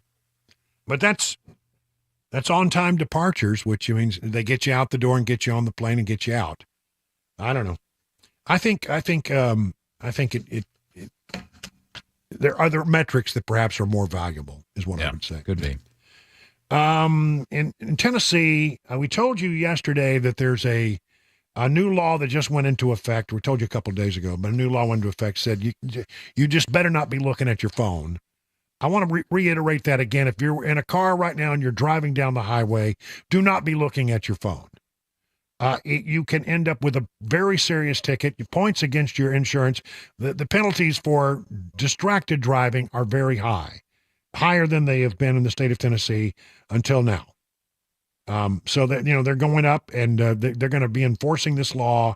And if you get a couple, you could actually have your license suspended. Here's another sort of story that goes along with it. Teen crashes are on the rise in Tennessee, with data for 2023 numbers showing a significant increase compared to the year before. The number of crashes involving teens is growing nationally, but is also a tragic problem here in Tennessee. The ability of someone to pay attention, to educate teens before they get behind the wheel, is key. You need to teach them at the teen level. I need to continue to stress the activities that are behind the wheel that take place, and these are of course, that keep your eyes off the phone. The number one thing in their hands is a phone. It's the phone. The phone distracts young drivers, and I know you're going through this right now, Chris, because your young son is just learning, is taking off. He's got his keys, and he's now driving. Yep, and I purposefully bought him a stereo system that he could plug his phone into so that he would have no reason to touch his phone. He can get his, text messages and calls and stuff that will appear, and it will voice, read it to him if he needs to listen to it. Yeah. Yeah, because it's something that was a big concern of mine, for sure. Well, it's bad enough when you're an adult. At least you're a more experienced driver. Exactly. Yeah. But, it's really bad when you're an inexperienced driver and you're not paying attention. Mm-hmm. And, young people, honestly, that vehicle that you're driving is a deadly thing. You can end the lives of people, and maybe your own life, if you're not paying attention. And, I will say my daughter was better about it than I was. Now, nowadays, I'm telling you, if I need to be on the road somewhere and I've got to do something with the phone, I just pull over. It's just not worth it. It really is not worth it. So young people, understand that when you're out there on the road, your number one job is to pay attention, 2 hands on the wheel, and don't pick up the phone. Yeah, okay? The TikToks can wait. That's right. The question being asked about cannabis legislation, is it going to happen this year in the state of Tennessee? A lot of times, a lot of people say they want medical marijuana. I'm not going to get into a big, long conversation about this, except to say it doesn't look like anything's going to change. There have been those who've done surveys on this, and it is something that the population would be open to. But the person who stands in the way, even though he's only leaning on one leg right now because he's got a bad ankle, is Lieutenant Governor Randy McNally. He has said that he has not changed his opinions. He says until it gets moved into a different schedule by the federal government, he's not all that interested in talking about cannabis legislation. So again, where these things have gone to die is in the Senate. And so it looks like cannabis legislation not likely to be looked upon favorably as the session gets underway. 55 minutes now past the hour of 6 o'clock on Super Talk.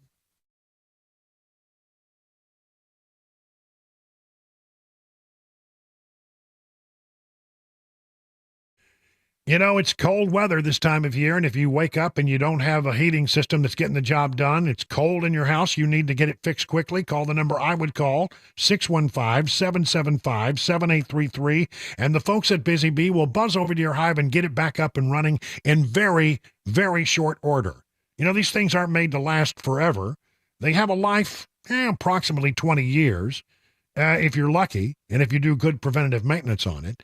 But if you need one, this is the place to go. You're not going to find a better deal on HVAC and plumbing replacement systems than at Busy Bee. Preventative maintenance, that's the key. Become a member of the Beehive Club. For as little as $99, you get 3 thorough maintenance services, one aimed at heating, one aimed at cooling, one aimed at plumbing, no overtime charges 24/7, and 10% off all repairs. Busy Bee Plumbing, Heating, and Cooling is your official Rude partner. Rude Pro partner for satisfaction guaranteed. Call Busy Bee Plumbing, Heating, and Cooling, 775-7833, online at busybehvac.com.